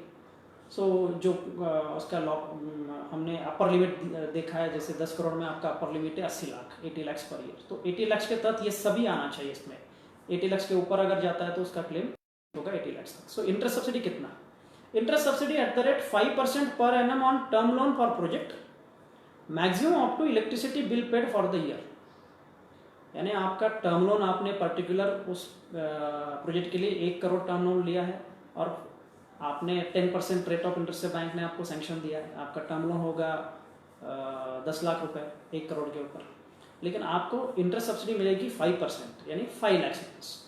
सो 1 करोड़ के 5%, 5 लाख रुपीज़ आपका इंटरेस्ट सब्सिडी का क्लेम होगा उस फाइनेंशियल ईयर के लिए। उसके लिए सर्टिफिकेट्स देना है बैंक की तरफ से और चार्टर्ड अकाउंटेंट की तरफ से आपको सर्टिफिकेट देना है कि इन्होंने इतना इंटरेस्ट पे किया है। This is only for new MSME units. ये एक्सपांशन यूनिट के लिए एमएसएमई यूनिट के लिए ये स्कीम है इंटरेस्ट सब्सिडी। तो power tariff subsidy, power tariff जो भी आपका पावर कंजम्पशन होता है पूरे साल भर में उसका ₹1 per unit for a period of 3 years from the date of commencement of commercial production for the energy consumed and paid. आपने उसका बिल पे करना चाहिए और पूरे साल भर में जितने भी यूनिट्स है उसका मल्टीप्लायर ₹1 ये हिसाब से आपको प्रोडक्शन चालू होने के बाद 3 साल तक इलेक्ट्रिसिटी पावर टैरिफ सब्सिडी मिलेगी। This is also for only for new MSME units, expansion इसमें एलिजिबल नहीं है। Then third one is exempted from payment of electricity duty during the eligibility period. यानी कि इलेक्ट्रिसिटी ड्यूटी क्या है, ये कोई भी इंडस्ट्रियल जो बिल आता है हमें इलेक्ट्रिसिटी का उसमें करीबन area wise electricity duty charge होती है। जैसे अगर हम मराठवाड़ा की बात करूँ तो 9.3% के आसपास इलेक्ट्रिसिटी ड्यूटी चार्ज होती है टोटल बेसिक बिल के। एक बड़ा कंपोनेंट हो जाता है जब कोई बिल इलेक्ट्रिसिटी का 4-5 लाख रुपए 10 लाख रुपए अगर सालाना मंथली बिल है तो अमाउंट बड़ी होती है। सो ये इलेक्ट्रिसिटी ड्यूटी ये टोटली एग्जाम्प्ट हो जाती है आपको एलिजिबल पीरियड के लिए। एलिजिबल पीरियड आपका जो भी है सपोज 10 साल का है तो 10 साल के लिए आपको इलेक्ट्रिसिटी ड्यूटी वहाँ से एग्जाम्पशन होगी। वो bill from payment of stamp duty for acquiring land including lease hold rights and for term loan purpose during the investment period. So investment period क्या है, जैसे हमने शुरुआत में देखा कि आपका इन्वेस्टमेंट पीरियड एमएसएमई है तो 3 साल है, लार्ज इन्वेस्टमेंट पीरियड है तो आपको 4 साल है।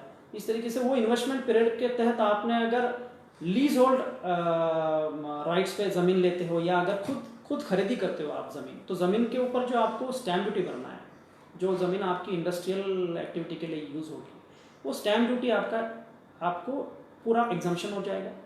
उसके लिए आपको डिस्ट्रिक्ट इंडस्ट्री सेंटर से फिर एग्जाम्पशन सर्टिफिकेट लेना होता है स्टैम्प ड्यूटी का। And second exemption stamp duty का आपको टर्म लोन के लिए भी दिया गया है। टर्म लोन यानी आपने जो प्रोजेक्ट खड़ा किया है, नया प्रोजेक्ट है, एक्सपांशन प्रोजेक्ट है, ये दोनों प्रोजेक्ट के लिए कवर है स्टैम्प ड्यूटी का बेनिफिट। ये टर्म लोन के ऊपर जो भी आपको मॉर्गेज ड्यूटी देना पड़ता है, स्टैम्प ड्यूटी भरना पड़ता है मॉर्गेज जब आप करने जाओगे बैंक में, तो वो स्टैम्प ड्यूटी आपका एग्जाम्प्ट होता है। सो ये पूरा इंसेंटिव्स को क्लब किया जाता है। वो 80 लाख या ईयरली जो कैप है वो कैप के तहत आपको इसका रिम्बर्समेंट का सैंक्शन लेना होता है। सैंक्शन लेने के बाद आपके अकाउंट में इसको डायरेक्ट एलिजिबल हो जाता है, डायरेक्ट आपके अकाउंट में क्रेडिट हो जाता है आफ्टर यू गेट क्लेम का सैंक्शन आपके जो अथॉरिटी है डिस्ट्रिक्ट इंडस्ट्री सेंटर से आपको लेना है। सो एमएसएमई का जो बढ़ावा देना है उसका मीनिंग ये है कि गवर्नमेंट उनको स्ट्रेंथनिंग करना है एमएसएमई को, तो एडिशनल इंसेंटिव्स डिक्लेयर किए गवर्नमेंट ने। Capital equipment acquired for technology upgradation subject additional capital equipment यानी टेक्नोलॉजी अपग्रेडेशन के लिए ही है। कौन सा है टेक्नोलॉजी अपग्रेडेशन, इसका एक डेफिनेशंस दिए है। वो टेक्नोलॉजी अपग्रेड आपको करना है, अगर वो उनके नॉर्म्स के सबसे अपग्रेडेशन में आता है तो आपका जो भी इक्विपमेंट परचेस किया टेक्नोलॉजी का उसका 5% maximum 25 lakhs। Then 75% subsidy on the expenses incurred on quality certification limited to ₹1 lakh. 25% subsidy on additional capital equipment acquired for cleaner production measures limited to ₹5 lakhs. 75% subsidy on the expenses incurred on patent registration limited to ₹10 lakhs for the national patents and 20 lakhs for international patents. 75% of cost of water audit limited to 1 lakh. 75% of cost of energy audit limited to 2 lakhs. 50% of cost of capital equipment under the measures to conserve recycle water limited to ₹5 lakhs. Then 50% of cost of additional capital equipment for improving energy efficiency limited to ₹5 lakhs. ये जो मैंने आपको cap yearly cap बताया उसके अलावा है, this are the additional incentives. वो cap में नहीं आएगा। ईयरली कैप के अलावा आपने अगर कोई साल में एडिशनल इन्वेस्टमेंट किया है और ये सब एलिजिबल बैठता है, अगर कोई टेक्नोलॉजी अपग्रेडेशन किया या एनर्जी एफिशिएंसी इक्विपमेंट्स खरीदी की है तो इसके ये नॉर्म्स के हिसाब से आपको इसका एडिशनल इसका भी क्लेम करना होता है। आपको इसका एक एलिजिबिलिटी सर्टिफिकेट लेना होता है और उसके बाद आपके अकाउंट्स में इसका फंड ट्रांसफर होता है।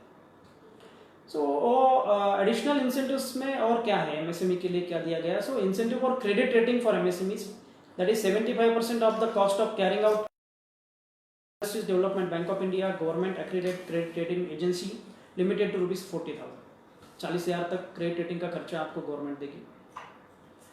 एंड कुछ स्मॉल एमएसएमईज के लिए जो लिस्टिंग के लिए अभी गवर्नमेंट प्रमोट कर रही है, जो एक एसएमई का स्टॉक एक्सचेंज बनाया उन्होंने अलग से, तो first 250 SMEs in all areas of the state based in Maharashtra fulfilling the criteria for listing which will be enlisted on the SME stock exchange Mumbai will be given a refund of listing expenses equal to ₹6 lakhs or actual CA certified listing expenses whichever is lower.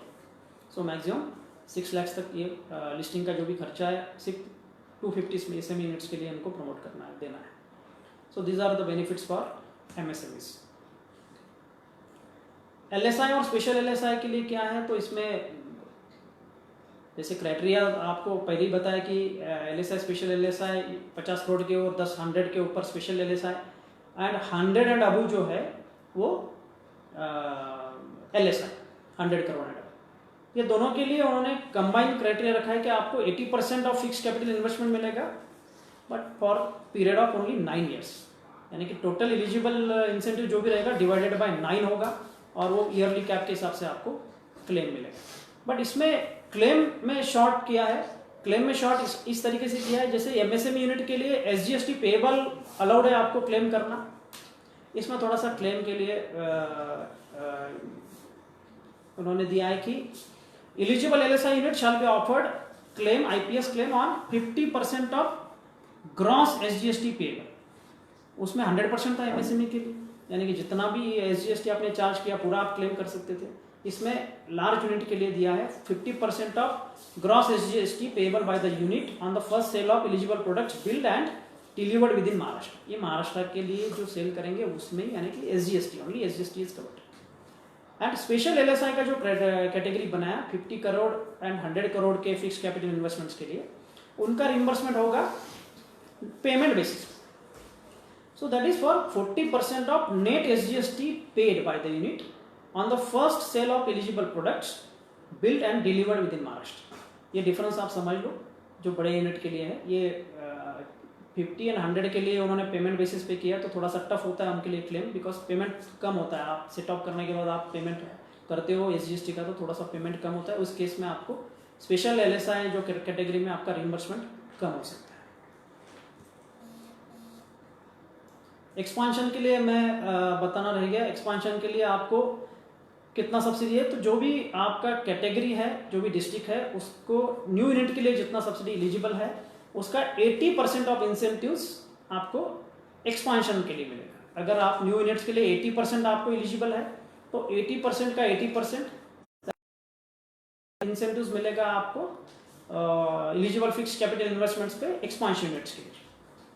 And उसका eligible period जो होता है वो 1 साल से कम होगा। नए unit के लिए अगर एलिजिबल पीरियड आपका 10 साल है तो एक्सपांशन यूनिट के लिए 1 साल का मैंने 9 साल तक आप रिइंबर्समेंट क्लेम कर सकते हो।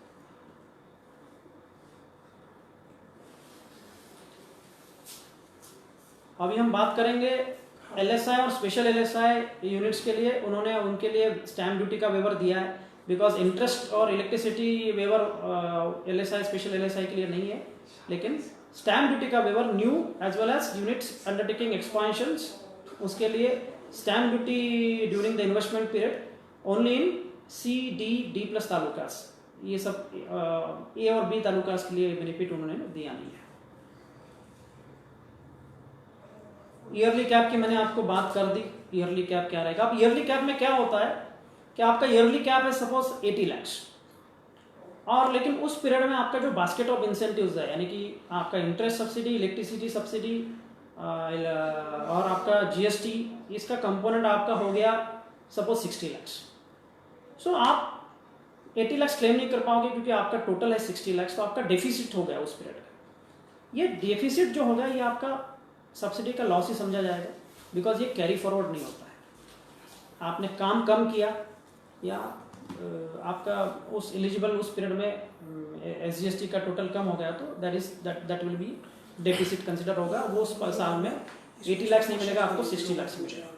लेकिन अगर आप सरप्लस हो यानी आपका 80 lakhs ईयरली कैप है सब्सिडी का रिइंबर्समेंट का और आपने सपोज 1 करोड़ तक आपका एलिजिबल अमाउंट हो गई उस साल की रिम्बर्समेंट की। सो आपको मिलेगा कैप के उतना ही, यानी कि आपको 80 लाख ही मिलेगा। तो जो 20 लाख है वो नेक्स्ट ईयर उसका कैरी फॉरवर्ड हो जाएगा, उसका बेनिफिट आपको नेक्स्ट ईयर अगर आपका कम क्लेम है तो उस पीरियड में आपको मिल सकता है। अब ये सब हम क्लेम करते हैं, इसका मॉनिटरिंग रिव्यू भी गवर्नमेंट लेती है। ऐसा नहीं है कि हमने ले लिया और यूनिट बंद कर दिया, 2 साल चलाया 3 साल चलाया, ये नहीं होगा। आपको कंटिन्यू मॉनिटर किया जाएगा। आपके ऑडिटेड फाइनेंशियल स्टेटमेंट्स आपको कंटिन्यू उनको देना है with in 9 months from the close of every year. And कोई भी उनका इंफॉर्मेशन डिस्ट्रिक्ट इंडस्ट्री सेंटर ने आपको इस तहत मंगाया तो आपको उनको शेयर करना कंपलसरी है। ये बताया मैंने ब्रीफ में आपको पूरा पैकेज स्कीम ऑफ इंसेंटिव्स 2019 के बारे में, हम एलिजिबल कैसे होंगे मराठवाड़ा विदर्भ एरिया के लिए। अभी मैं एक एडिशनल स्कीम के बारे में बताना चाहूँगा जो उसके अलावा है। जैसे मैंने स्टार्टिंग में बताया कि कॉन्स्टिट्यूशन अपना वीमन एंटरप्रेन्योर्स को बढ़ावा दे रही है स्टेट गवर्नमेंट। सो वीमन एंटरप्रेन्योर्स का कॉन्स्टिट्यूशन आपने अगर कोई यूनिट बनाया, उसमें इंडस्ट्रीज आपको ऐड चलाना है और उसका प्रोप्राइटर या पार्टनरशिप में आपने वीमन को रखा आपके घर के या पार्टनरशिप के लिए, तो उसको गवर्नमेंट ने बढ़ावा देने के लिए और एक एडिशनल स्कीम लॉन्च की है 2017 से, that is called Maharashtra women industrial special policy 2017। इसकी एलिजिबिलिटी किसको है ये हम देखेंगे। तो इसमें 100% वीमेन चाहिए, तो 100% होगा ही। पार्टनरशिप फर्म्स में भी वीमेन एंटरप्रेन्योर 100% चाहिए, कोऑपरेटिव सेक्टर के लिए 100%, यानी कि आप पार्शियल नहीं कर पाओगे। आप 80% male member women members and 20% male members, इस तरीके से कॉन्स्टिट्यूशन को आप प्लानिंग नहीं कर पाओगे। आपको 100% वीमेन एंटरप्रेन्योर रखना होगा। दूसरा एक इम्पॉर्टेंट कंडीशन है ये स्कीम के तहत बेनिफिट लेने के लिए, आपको मिनिमम 50% वीमेन एम्प्लॉयज आपको एम्प्लॉय करना होगा। सो ये 2 कंडीशंस अगर हम फुलफिल करते हैं तो आपको एक एडिशनल इंसेंटिव्स डिक्लेयर किया है स्टेट गवर्नमेंट ऑफ महाराष्ट्र ने, दैट इज कैपिटल सब्सिडी। वो भी अलग अलग एरिया वाइज जो ABCD के हिसाब से दिया गया है। That capital subsidy ranging from 15% to 35% of fixed capital investment, that is FCI। And that capital subsidy will be 20 lakhs to 100 lakhs जो मिनिमम है। A और B कैटेगरी के लिए मैक्सिमम 20 लाख है। C कैटेगरी जो एरिया है आपका उसमें 20 lakhs है। D कैटेगरी में मैक्सिमम 25 lakhs है और D+ कैटेगरी में 50 lakhs है। सो मैक्सिमम हम D+ कैटेगरी में आते हैं, मराठवाड़ा एंड विदर्भ D+ में है। सिर्फ अगर मैं औरंगाबाद की बात करूंगा तो औरंगाबाद तालुका ये D में आता है, बाकी औरंगाबाद डिस्ट्रिक्ट के सभी तालुका D+ में है। सो D में मिलेगा हमें 20% of FCI, maximum 25 lakhs capital subsidy, and D+ में हमें मिलेगा 25%, मैक्सिमम 50 lakhs। सो आप 50 lakhs क्लेम कर सकते हो, दैट इज कैपिटल सब्सिडी। ये सब्सिडी आपको कैश स्वरूप में मिलेगी। ये इसको रिम्बर्समेंट में नहीं है, ये डायरेक्टली कैश बेसिस पे है। ये कैसे हम क्लेम कर सकते हैं, इसके अलग से एलिजिबिलिटी सर्टिफिकेट लेना है। और इसके तहत ये स्कीम के तहत आपको पावर टैरिफ सब्सिडी भी ज़्यादा है और इंटरेस्ट सब्सिडी भी ज़्यादा है। वो कैसा है? पावर टैरिफ सब्सिडी आपको इसमें न्यू प्लस एक्सपांशन के लिए भी है। अगर आप जनरल कैटेगरी में करते हो यानी कि वीमेन पॉलिसी में नहीं करते हो तो सिर्फ न्यू के लिए पावर टैरिफ सब्सिडी है, इसमें न्यू और एक्सपांशन के लिए भी है। एंड ₹2 पर यूनिट, वहाँ नॉर्मल स्कीम में हमने देखा वहाँ ₹1 पर यूनिट था, यहाँ ₹2 पर यूनिट है। एंड इंटरेस्ट सब्सिडी जो है यहाँ 5% ही है टर्म लोन के, लेकिन इसका जो कैप दिया गया है that cap is twice the amount of electricity bill paid. Normal policy में इंटरेस्ट सब्सिडी का कैप जो था, जो इलेक्ट्रिसिटी बिल पेड तक रिस्ट्रिक्ट किया था, यहाँ पे इलेक्ट्रिसिटी बिल के ट्वाइस, यानी कि इलेक्ट्रिसिटी बिल आपने 5 lakhs पे किया है तो इंटरेस्ट सब्सिडी आप क्लेम कर पाओगे 10 lakhs रुपीज तक। So twice the amount of electricity bill paid during the year. So these are the additional incentives और special incentives under women entrepreneur policy. ये मैंने अभी आपको बताया डिटेल स्टेट गवर्नमेंट पॉलिसीज जो नॉर्मल जनरल इंडस्ट्रीज को मिलती है। अभी मैं आपको शेयर करूंगा फूड प्रोसेसिंग इंडस्ट्रीज के लिए जो ना सेंट्रल गवर्नमेंट अभी बहुत अच्छी स्कीम चला रही है किसान संपदा योजना के तहत। जैसे कि हमने देखा लॉकडाउन पीरियड में भी सिर्फ 2 ही सेक्टर काम कर रहे हैं, जैसे कि फूड सेक्टर और फार्मा सेक्टर। तो ये हम शॉर्ट में समराइज कर सकते हैं कि ये दो सेक्टर्स को अच्छा फ्यूचर है। ये हरदम ही इसका consumption, it is FMCG industries. तो हमने प्लानिंग भी ऐसा करना चाहिए कि हमारा फूड सेक्टर में हम कुछ काम करें तो हमें कंटिन्यू उसका उस सेक्टर में मंदी का चांसेस कम है, उसका अफेक्ट होने का चांस कम है, क्योंकि आज लॉकडाउन में हम दो चीज़ ज़रूरी हम हरदम कर रहे हैं। सब लोग घर पे बैठ के खाना पीना खा रहे हैं और दवाइयाँ ले रहे हैं। तो food industry and pharma industry. अब फार्मा से ज़्यादा फूड इंडस्ट्री का फोकस गवर्नमेंट का इसीलिए है, सेंट्रल गवर्नमेंट का, कि गवर्नमेंट को फूड इंडस्ट्री को बढ़ावा देते हुए फार्मर्स इनकम डबल करना है। तो फार्मर इनकम डबल, जैसे जैसे फूड यूनिट्स आपके एरिया में आएंगे तो फार्मर्स का, उनका कैपेसिटी, उनका सेलिंग पावर और उनका प्रोडक्ट रियलाइजेशन अच्छा होगा। सो ऑटोमेटिकली उनका इनकम डबल हो जाएगा। इस हिसाब से उन्होंने किसान संपदा योजना के तहत कई 4 से 5 स्कीम लॉन्च की है। इसमें एक जनरल जो यूज़ होने वाली स्कीम के बारे में मैं बात करूँगा, दैट उसका नाम है क्रिएशन और expansion of food products, CEF-PPC short में। उसमें सेक्टर में एलिजिबल सेक्टर्स कौन कौन से हैं ये दिए गए हैं।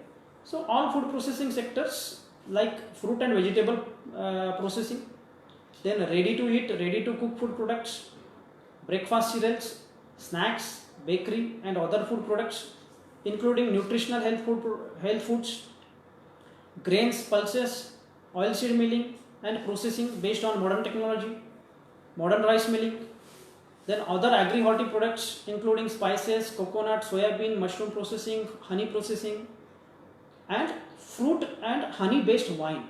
इसमें वाइन को उनको ज़्यादा बढ़ावा देना नहीं है, बट फ्रूट और हनी बेस्ड अगर कोई वाइन बनाते हैं तो इसमें एलिजिबल है। Then natural food flavours, food additives, food extracts and colours, oleoresins, guar gum, cocoa products.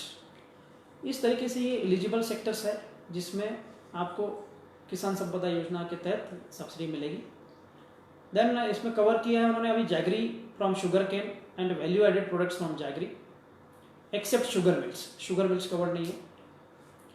Any other sector, इसके अलावा जो भी सेक्टर में that makes food products fit for human consumption, even animal consumption के लिए भी इन्होंने कवर किया है। जैसे कि कैटल फीड यूनिट्स भी है, ये भी कुछ कहीं उसका बेनिफिट दे रहे हैं, हर जगह नहीं है, बट मैक्सिमम ह्यूमन कंजम्पशन के लिए जो भी फूड प्रोडक्ट्स आएंगे वो सभी फूड प्रोडक्ट्स इसमें कवर है। इसके animal feed manufacturing unit cover है, लेकिन that is only to be set up in mega food parks and agro processing clusters approved by the minister. Then these activities related to manufacturing of aerated water and packaged drinking water will not be considered for financial assistance under the scheme। इसमें आप package drinking water को benefit नहीं ले सकते। सिर्फ carbonated drinks उन्होंने अभी eligible किया है, बिवरेजेस, लेकिन उसमें कंडीशन दी है कि फ्रूट जूस और pulp more than 5% in case of lime and lemon and more than 10% in case of other fruits will be considered for financial assistance. ये लेटेस्ट गाइडलाइन है कि कार्बोनेटेड ड्रिंक को उन्होंने एडिशन एलिजिबल बनाया है। And that one condition is maximum 2 units in a mega food park or 1 unit in agro processing clusters will be sanctioned under this category, carbonated drinks के category. Mega food park और APC क्या है ये मैं आपको आगे बताऊंगा, पहले हम देख लेंगे एलिजिबल सेक्टर्स क्या है। Then farming activities such as dairy farming, poultry farming, mushroom farming, hatcheries etcetera are not eligible sector under the scheme. यानी कि आप फार्मिंग अलाउड नहीं है, लेकिन आप कुछ डेयरी यूनिट चालू कर रहे हो, दैट इज उसका प्रोसेसिंग कर रहे हो, milk processing, that is allowed, but आप कैटल फार्मिंग कर रहे हो, दैट इज नॉट अलाउड। इसी तरीके से आप इसका फार्मिंग पोल्ट्री में पोल्ट्री फार्मिंग अलाउड नहीं है, लेकिन पोल्ट्री में आगे आप कुछ प्रोसेसिंग कर रहे हो, that is allowed under the scheme. इसमें ये सभी जो एलिजिबल सेक्टर्स के लिए असिस्टेंस क्या रहेगा, that scheme envisages financial assistance to food processing units in the form of grant in aid at the rate of 35% of the eligible project cost, maximum 5 crores in general areas, and 50% of eligible project cost, maximum 5 crores in northeastern states and state notified ITDPs areas and other difficult areas। General areas के लिए इसमें scheme दिया गया 35% जो eligible project cost है and maximum 5 crore. तो बहुत बड़ा अमाउंट है, 5 करोड़ तक ये स्कीम में हम ले सकते हैं। एंड कई स्टेट नोटिफाइड ITDP एरियाज भी काफ़ी जगह है, महाराष्ट्र का भी बहुत सारा part state notified ITDP area में आता है, जिसमें हम 50% तक इसमें क्लेम कर सकते हैं, मैक्सिमम 5 करोड़। इनएलिजिबल कंपोनेंट्स क्या है? एलिजिबल हमने सेक्टर देखे, लेकिन सभी कंपोनेंट्स को मिलेगा क्या? दैट इज एलिजिबल कंपोनेंट हमने बताया कि एलिजिबल कंपोनेंट्स में ये सब्सिडी है 35%। इनएलिजिबल कंपोनेंट उन्होंने स्पेसिफाई किया है, जैसे कि compound wall, administrative office building, labour quarters, employees workers के लिए, civil work not directly related to the production and processing. So technical civil work only is allowed, that is only meant for main production unit.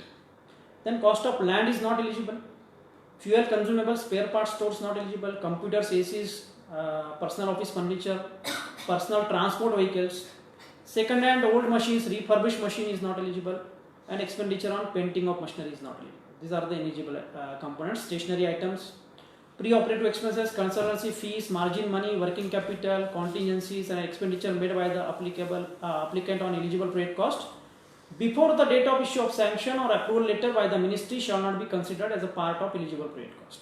ये बहुत important condition है।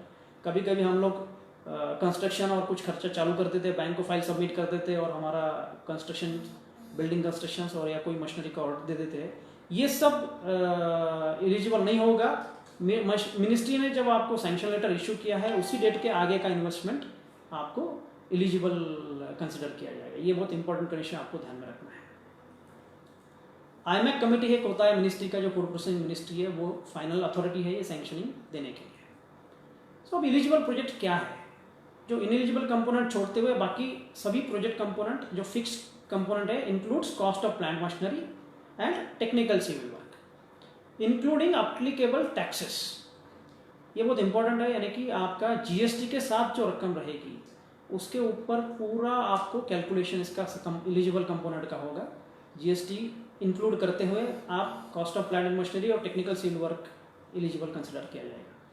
तो इसके अलावा cost of utilities essential for the plant, that is water pipeline, DG set, transformer, boiler, solid water treatment plant, ETP will be considered under eligible project cost, subject to restriction of above cost being maximum 25% of total project cost.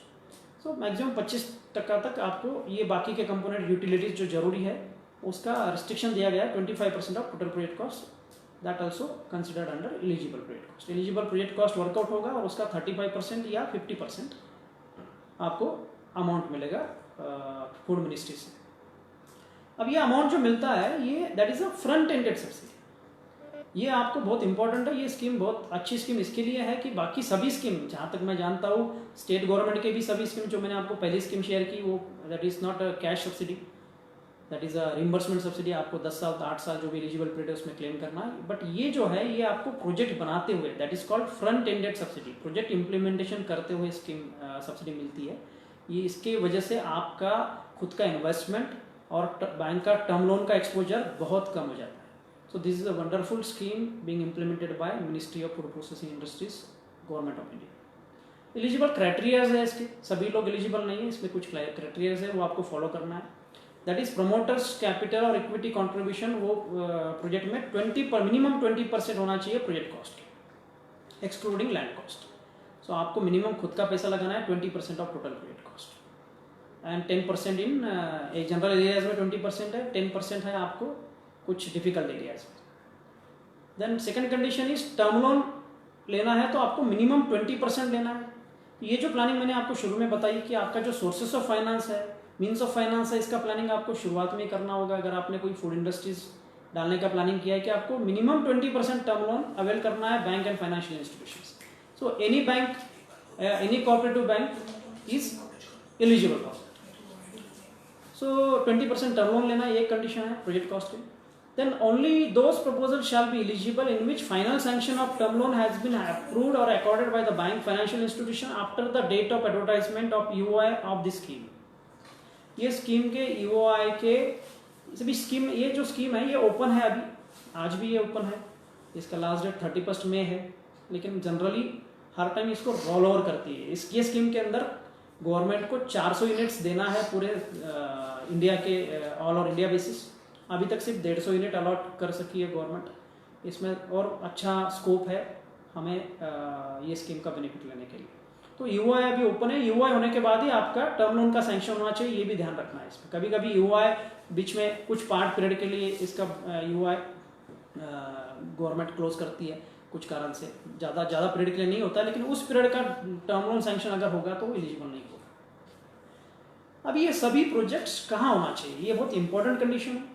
अगर मैं rural area में कहीं लगा हूँ, अगर कोई मैं जालना में लगाता हूँ या कोई सेलू में लगाता हूँ या कोई दूसरे गंगापुर में लगाता हूँ, मेरा खुद का ज़मीन है, मैं ऑयल मिल लगा रहा हूँ, दाल मिल लगा रहा हूँ, तो एलिजिबल होगा क्या?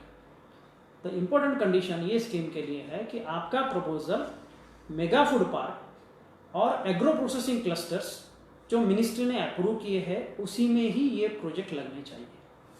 सो ये mega food park agro processing clusters क्या है? तो मिनिस्ट्री ने कुछ पार्क डेवलप की है जहाँ पे state of the art facilities ready है। जैसे कि अगर आप जानते हो, औरंगाबाद के नज़दीक नाथ ग्रुप का पैठन रोड पे एक मेगा फूड पार्क बना है, that is Paithan mega food park नाम से। ऐसे ही महाराष्ट्र में 3 मेगा फूड पार्क मिनिस्ट्री ने सैंक्शन किए हैं। First is Paithan mega food park, second is Satara में एक मेगा फूड पार्क है, और तीसरा अभी हो रहा है वर्धा में। सिर्फ 3 ही जगह पूरे महाराष्ट्र में मेगा फूड पार्क है। या ये यूनिट आपको ये मेगा फूड पार्क में लगाना होगा, या एग्रो प्रोसेसिंग क्लस्टर्स। ये एग्रो प्रोसेसिंग क्लस्टर्स कई मिनिस्ट्री ने सैंक्शन करके रखे हैं पूरे क्लस्टर, यानी कि आप कह सकते हो ये mini food park. Mega food park जो है वो फूड पार्क बड़ा साइज बहुत बड़ी है, जैसे कि उनका एकरेज करीबन 100 एकड़ का एरिया है, उसमें उनका इन्वेस्टमेंट 100 करोड़ का है। एंड मिनी फूड पार्क में 10 एकड़ में ही मिनी फूड पार्क बना सकते हो और उसका इन्वेस्टमेंट भी कम होता है। तो कुछ agro processing clusters already sanction किए हैं उन्होंने मिनिस्ट्री ने। करीबन आज के तारीख में करीबन 6 एग्रो प्रोसेसिंग क्लस्टर सैंक्शन है महाराष्ट्र गवर्नमेंट के, सेंट्रल गवर्नमेंट ने, मिनिस्ट्री फूड प्रोसेसिंग ने। मराठवाड़ा की बात करूँ तो नांदेड़ में एक एग्रो प्रोसेसिंग क्लस्टर उन्होंने दिया है। बाकी मराठवाड़ा के डिस्ट्रिक्ट्स ओपन है। एक डिस्ट्रिक्ट में एक एग्रो प्रोसेसिंग क्लस्टर सैंक्शन करती है मिनिस्ट्री। अभी मराठवाड़ा में औरंगाबाद में पैठन मेगा फूड पार्क है और नांदेड़ में एक एग्रो प्रोसेसिंग क्लस्टर दिया है। तो other districts of Marathwada agro processing cluster नहीं है, वो आप एग्रो प्रोसेसिंग क्लस्टर स्कीम में भी जा सकते हो। अगर कोई बड़े एंटरप्रीनर्स है, फूड प्रोसेसिंग में काम करते हो, तो उनके लिए वो भी बहुत अच्छी अपॉर्चुनिटी है। उसके बारे में शॉर्ट में मैं ये स्कीम होने के बाद बताऊँ। तो ये मेगा फूड पार्क में होना चाहिए आपका यूनिट, या एग्रो प्रोसेसिंग क्लस्टर्स में आपका यूनिट होना चाहिए। दूसरा कंडीशन है आपका मिनिमम इन्वेस्टमेंट्स 3 करोड़ होना चाहिए जनरल एरिया में, और 1 करोड़ होना चाहिए डिफिकल्ट एरिया में या ITDP एरिया में। अगर मैं मेगा फूड पार्क पैठन की बात करता हूँ तो ये डिफिकल्ट एरिया में क्लासीफाई हो रहा है। इसके लिए आपको अगर वहाँ कोई भी यूनिट लगाना है फूड प्रोसेसिंग का, तो आप 1 करोड़ से आप शुरुआत कर सकते हैं। वहाँ आपको ज़मीन लेना होगा और 1 करोड़ मिनिमम इन्वेस्टमेंट्स अगर आप लगाते हो और बाकी एलिजिबिलिटी नॉर्म्स फुलफिल करते हो, तो आपको इसके तहत सब्सिडी मिल सकती है 50%, maximum 5 crore. Then proposals having eligible project cost of 1 crore. Proposals having eligible project cost of rupees 1 crore or more will be considered anywhere irrespective of location, subject to meeting other terms and conditions of the scheme guidelines. So ये दूसरे guideline यानी 1 करोड़ के ऊपर के दूसरे projects जो eligible दिए गए हैं वो सिर्फ दिए गए हैं SC/ST के लिए। आपको सिर्फ SC/ST क्राइटेरिया में आप बैठते हो तो ये आपको other than mega food park और एग्रो प्रोसेसिंग क्लस्टर्स में आप आपकी जगह पे यूनिट लगा सकते हो, तो आप उसके लिए एलिजिबल होते हैं। जिस applicants promoters who have availed financial assistance under any scheme of Ministry of Food Processing Industries can apply again only after 2 years from the date of release of final installment of grant unit.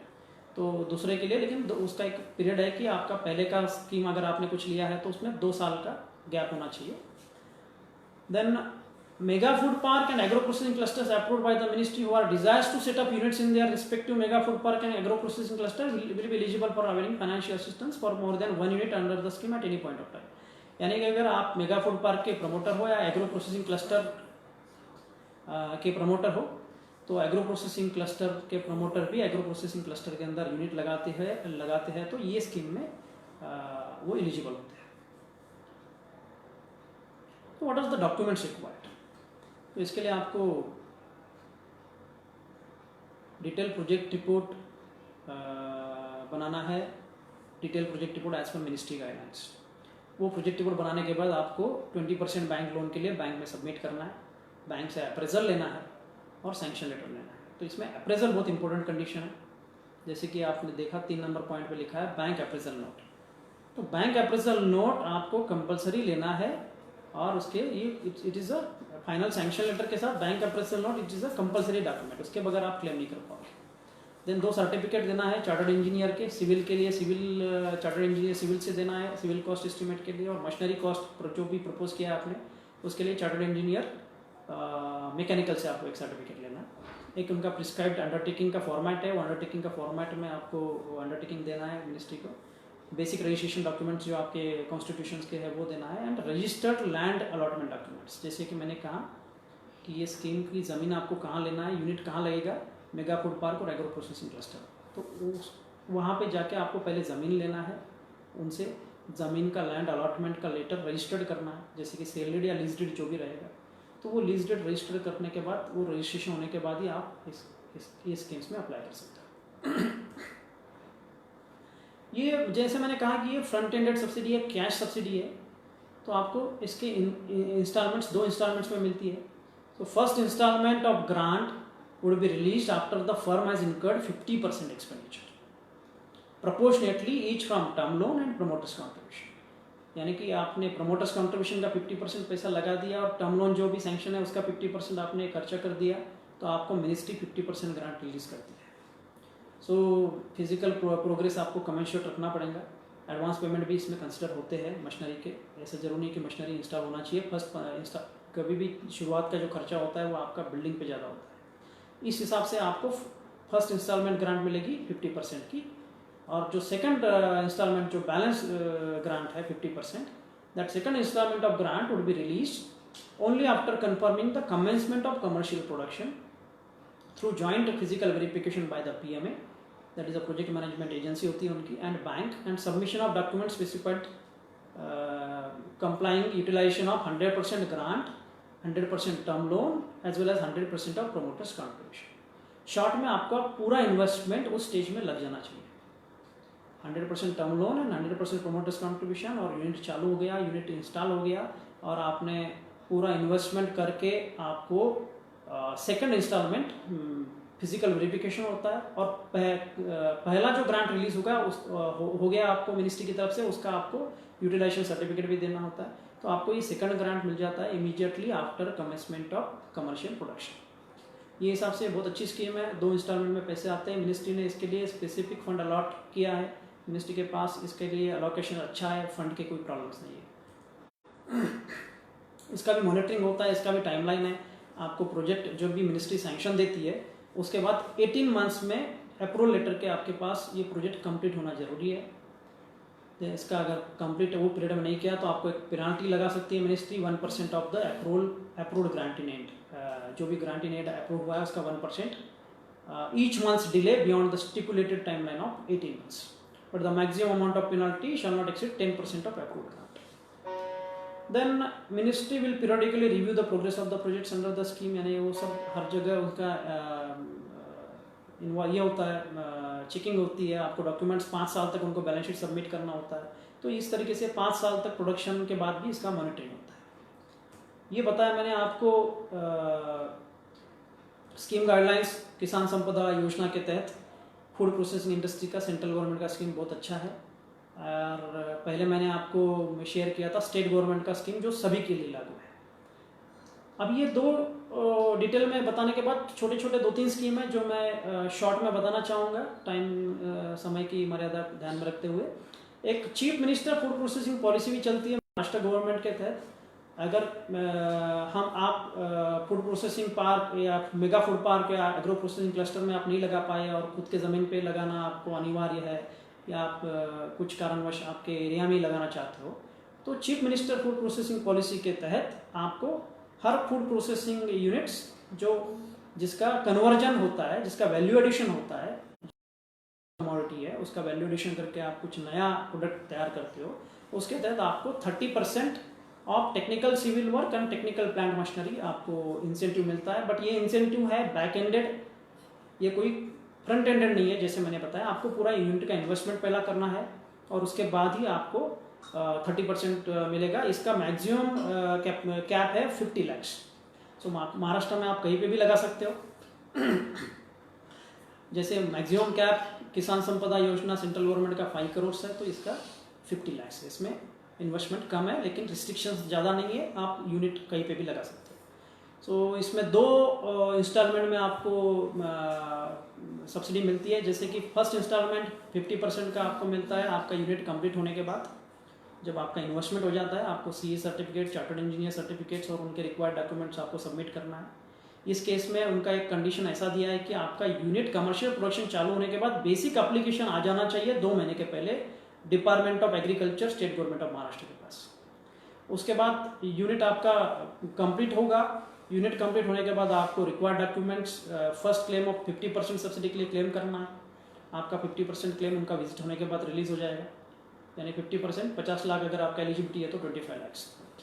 The balance subsidy जो balance 50% है वो release होता है आपका commercial production full pledge में चालू होने के बाद। उसमें भी आपको डॉक्यूमेंट्स वही देना है, CA certificate, chartered engineer, civil वगैरह, आर्किटेक्ट, सभी जो बेसिक डॉक्यूमेंट्स उनके गाइडलाइन के हिसाब से। तो ये एक छोटा स्कीम है बट ये भी एक अच्छा स्कीम है, फूड प्रोसेसिंग यूनिट स्कीम है। देन एक अदर देन फूड प्रोसेसिंग एक सेंट्रल गवर्नमेंट जो MSME मिनिस्ट्री चलाती है, CLCSS स्कीम, वो भी छोटी स्कीम है लेकिन अच्छी है। जो छोटे छोटे हमारे पास औरंगाबाद में कई टेक्सटाइल इसके यूनिट्स है, ऑटोमोबाइल इंडस्ट्रीज एंसिलरी यूनिट्स है, वो एलिजिबल हो जाते हैं। काफ़ी इसकी मशीनरी की लिस्ट स्पेसिफाइड है MSME मिनिस्ट्री के वेबसाइट पे। CLCS स्कीम का नाम है, that is credit linked capital subsidy scheme. So CLCS scheme के तहत 15% of plant and machinery, maximum 15 lakh, 15 lakh तक आपको इसका सब्सिडी मिलेगा। दिस इज बैक एंडेड, पहले आपको इन्वेस्टमेंट करना है but it is credit link. आपको इसके लिए कंपलसरी लोन लेना जरूरी है, लोन के बगैर आप इसको क्लेम नहीं कर पाओगे। थर्ड स्कीम मैं आपको बताना चाहूँगा, फिर से एग्रीकल्चर मिनिस्ट्री का स्कीम है, वेंचर कैपिटल स्कीम। ये भी बहुत अच्छा स्कीम है, बहुत काफ़ी कम लोगों को इसकी जानकारी है। जहाँ एग्रो बेस्ड इंडस्ट्रीज बहुत है अपने मराठवाड़ा में, सो एग्रो बेस्ड इंडस्ट्रीज सभी कवर होती है जिसका प्रोजेक्ट कॉस्ट 5 करोड़ से नीचे है। सो इसमें वेंचर कैपिटल देती है गवर्नमेंट, देती है। यानी कि क्या है वेंचर कैपिटल है, ये एक आपका खुद का कैपिटल कम पड़ रहा है, वो प्रमोटर्स को सपोर्ट करने के लिए government 26% of your own contribution, जो आपका इक्विटी है वो इक्विटी के 26%। सपोज आपका इक्विटी 1 करोड़ है तो इसमें 26% आपको वेंचर कैपिटल के तहत मिलेगा department of agriculture, central government की तरफ से। That will be in the form of interest free unsecured loan. तो ये टोटल सब्सिडी नहीं है लेकिन ये अनसिक्योर्ड लोन के तहत उसको इंटरेस्ट देना नहीं है आपको। सो it is an bridging gap आप योर ओन कॉन्ट्रीब्यूशन अगर कम गिर रहा है तो आप इसमें क्लेम कर सकते हो। बट ये सिर्फ एग्रो बेस्ड इंडस्ट्रीज के लिए है। इसमें आपका एग्रीकल्चर फार्मर से एग्रीकल्चर इन प्रोड्यूस जो है वो खरीदी करने के लिए आपके एग्रीमेंट सबमिट करना जरूरी होता है। तो जो इंडस्ट्रीज का रॉ मटेरियल एग्री प्रोड्यूस है और वो फार्मर से टाइप करते हैं, उनके साथ कॉन्ट्रैक्ट फार्मिंग करते हैं, ऐसी इंडस्ट्रीज इसमें कवर होती है। ये इसका जो अनसिक्योर्ड लोन है उसका रीपेमेंट का टाइम होता है जब आपका जो टर्म लोन है वो टर्म लोन रीपेमेंट जब आप करते हो, 5 साल का टर्म लोन लिया है तो टर्म लोन का जब क्लोजर होता है तो उसी समय पे आपको एग्रीकल्चर मिनिस्ट्री को इसका पैसा लौटाना पड़ता है। तो ये भी अच्छी स्कीम है, एलिजिबल एग्री डिपार्टमेंट के हिसाब से आप इसका भी बेनिफिट ले सकते हो अगर आप एग्रो बेस्ड में काम कर रहे हो तो। So thank you very much. मैंने 2-3 इम्पोर्टेंट स्कीम डिटेल में शेयर करने की कोशिश की। छोटे छोटे बाकी के स्कीम्स भी बहुत है लेकिन समय की कमतरता से मैं ज़्यादा उस पर बात नहीं कर सका। लेकिन कुछ भी आपके पास आपका पर्टिकुलर जनरल क्वेश्चंस उससे रिलेटेड है तो मैं जहाँ तक मैं उस स्कीम की जानकारी है मैं दे सकता हूँ। मुझे कुछ क्वेश्चंस मिले हैं, मैं अभी पढ़ के उस पर ऊपर बात करूँगा सबसे पहले। लेकिन क्वेश्चन आंसर्स के पहले मैं धन्यवाद देना चाहूँगा औरंगाबाद जिला माहेश्वरी संगठन के सभी पदाधिकारियों का जिन्होंने मुझे ये मौका दिया। लॉकडाउन में मुझे भी मौका मिल गया कि मेरा भी नॉलेज अपग्रेडेशन करने के लिए मुझे मौका मिल गया और आप सभी के साथ जुड़ने का एक मौका संगठन की वजह से मिला। Thank you very much all of you. Question answers हम ले सकते हैं।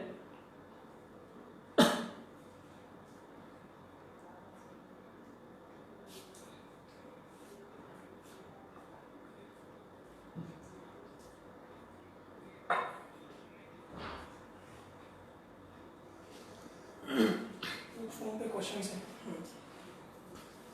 Question answers. ओके, तो ज़मीन की जो कीमत है, अगर आप उसकी यानी कि आप परचेस करते हो ज़मीन, तो जो भी आपका रजिस्टर्ड वैल्यू होगा तो वो कंसिडर किया जाएगा, मार्केट वैल्यू कंसिडर नहीं किया जाएगा। आपने जिस प्राइस पे ज़मीन को खरीदी किया है उस प्राइस एलिजिबल होगा ज़मीन के लिए।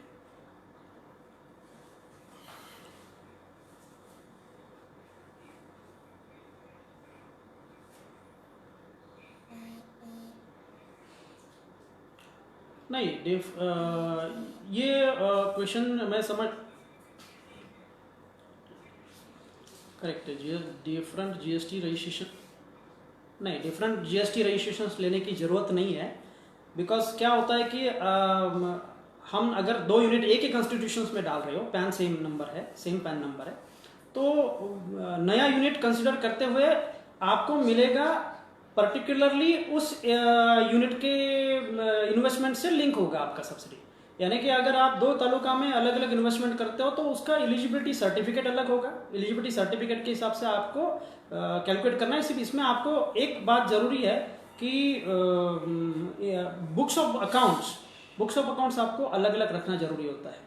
अब बुक्स ऑफ अकाउंट्स अलग रखोगे तो उनको पता चलेगा कि पर्टिकुलर वो इन्वेस्टमेंट से रिलेटेड आपने कितना SGST पे किया है। और बाई चांस आपका बुक्स ऑफ अकाउंट्स अलग नहीं रख पाए, बिकॉज अगर आप बात करते हो कि GST नंबर सेम है, तो आपको प्रोपोर्शनेट इन्वेस्टमेंट्स, यानी कि फॉर एग्जांपल अगर आपका एक तालुका में इन्वेस्टमेंट 5 करोड़ है और दूसरे तालुका में इन्वेस्टमेंट आपका 6 करोड़ है, सो टोटल इन्वेस्टमेंट इज 5 + 6 11। तो इसका जो प्रोपोर्शनेट होगा उस हिसाब से आपका रिम्बर्समेंट होगा अगर आप combined books of account submit करते हो।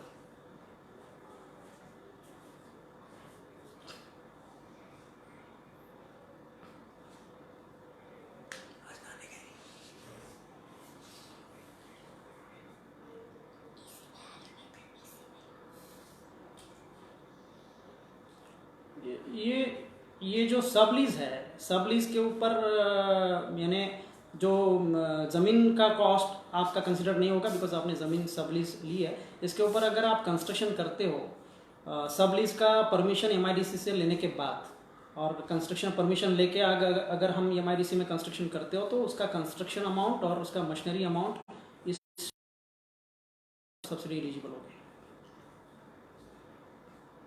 Loan amount is not relevant, because इन्होंने लिखा है loan of ₹20 lakh taken, so amount of loan is not eligible under this package scheme of incentives 2019।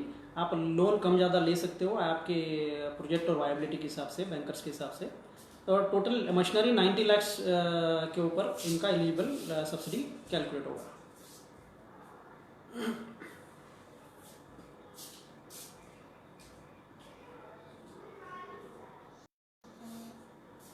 Own source, right, correct, yes, it is eligible for subsidy. आपको appraisal report submit करना होता है मिटकॉन या सिडबी या कोई दूसरा कोई बैंक अगर आपको आपका प्रोजेक्ट का रिपोर्ट अप्रेजल रिपोर्ट देने के लिए तैयार है, तो जो डिस्ट्रिक्ट इंडस्ट्री सेंटर आपसे अप्रेजल रिपोर्ट मांगेगा। आपको टर्म लोन लेना कंपलसरी नहीं है। सिर्फ टर्म लोन अगर आपने नहीं लिया तो आपको इंटरेस्ट सब्सिडी एलिजिबल नहीं होगी, बाकी सभी सब्सिडी आप क्लेम कर सकते हैं।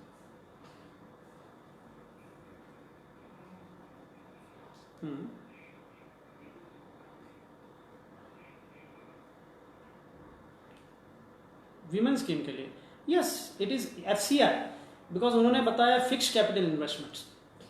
सो फिक्स्ड कैपिटल इन्वेस्टमेंट जो एलिजिबल है पैकेज स्कीम 2019 में, उसमें लैंड भी है, बिल्डिंग भी है, मशीनरी भी है, सभी है, everything will be covered.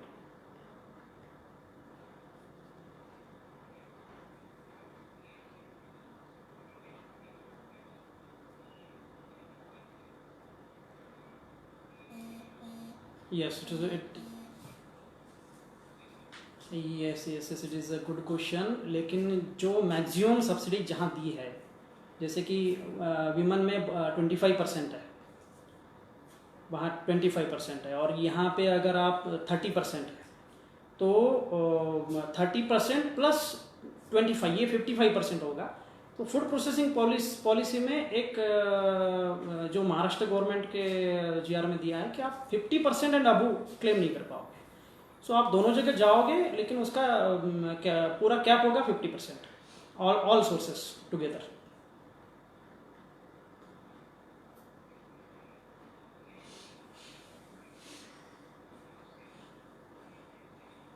Yes yes yes, जो टप्स कैपिटल सब्सिडी एलिजिबल है, लेकिन अभी पहले टप्स कैपिटल सब्सिडी अभी के पहले इंटरेस्ट सब्सिडी के स्वरूप में टप्स में मिलती थी, लेकिन अभी नए स्कीम के तहत capital subsidy in लिeu of interest subsidy उन्होंने टेक्सटाइल डिपार्टमेंट महाराष्ट्र गवर्नमेंट ने चालू किया है।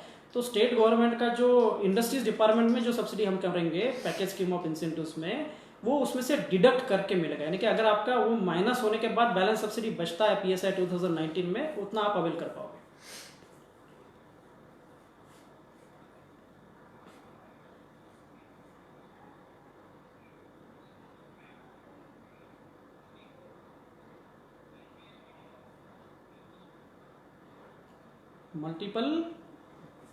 मल्टीपल इसी,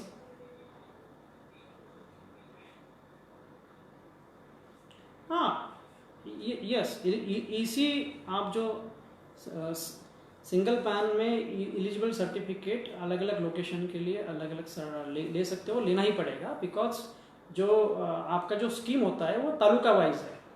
बिकॉज वो बिकॉज आप आधा इन्वेस्टमेंट्स एक तालुका में आधा इन्वेस्टमेंट्स ऐसा कंबाइन इसे नहीं ले पाओगे। आपको तालुका एक यूनिट का जियोग्राफिकल प्रेजेंटेशंस उन्होंने क्लासिफिकेशंस दिए हैं, उसके वजह से आपका कैपिटल सब्सिडी का परसेंटेज भी डिफर होता है, इसीलिए आपको डिफरेंट इसी लेना ही पड़ेगा उसके लिए।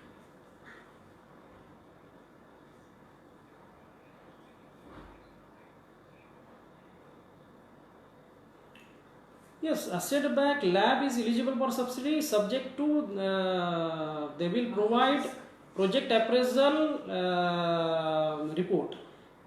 क्योंकि जनरली लैब स्कीम होती है कोई असेट के वैल्यूएशन के लिए दिया जाता है, और उनका प्रोजेक्ट का जो एंड यूज यूटिलाइजेशन है वो मॉनिटर नहीं किया जाता लैब स्कीम में।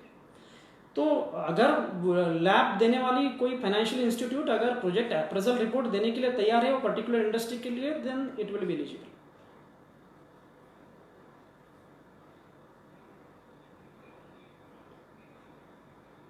जी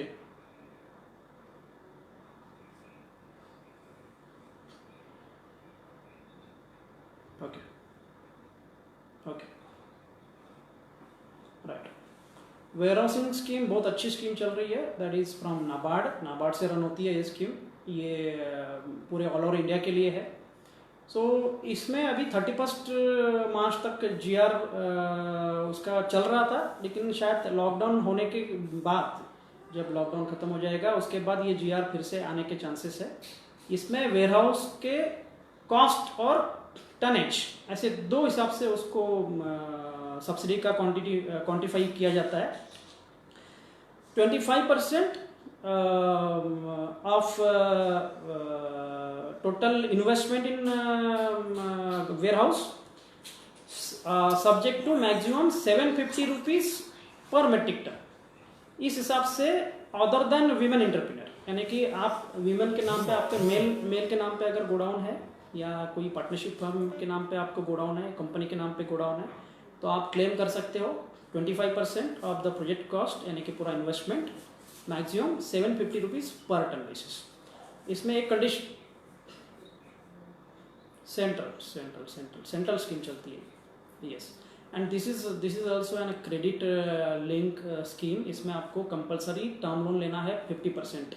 50% आपका जो प्रोजेक्ट कॉस्ट आएगा वो 50% के हिसाब से कंपलसरी आपको टर्म लोन लेना है। 20% आपको प्रोमोटर्स कॉन्ट्रीब्यूशन इसमें इंक्लूड करना है।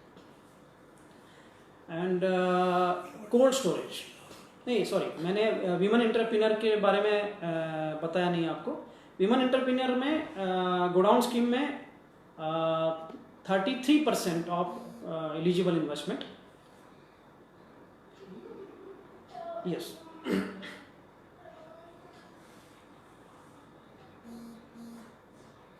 बिल्कुल कोई इशू नहीं। ऑलरेडी लिखा है, मैं बताऊं फिर से, ये सब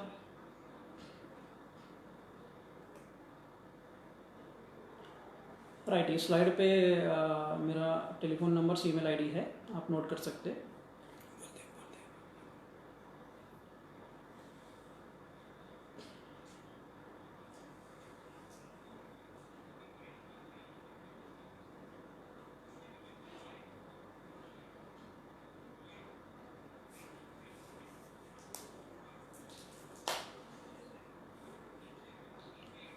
yes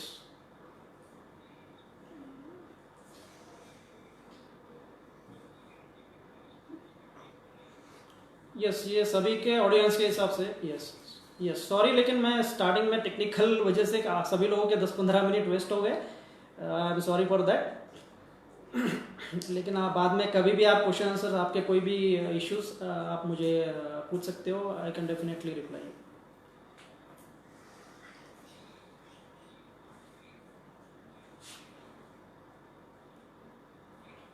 thank you very much, thank you,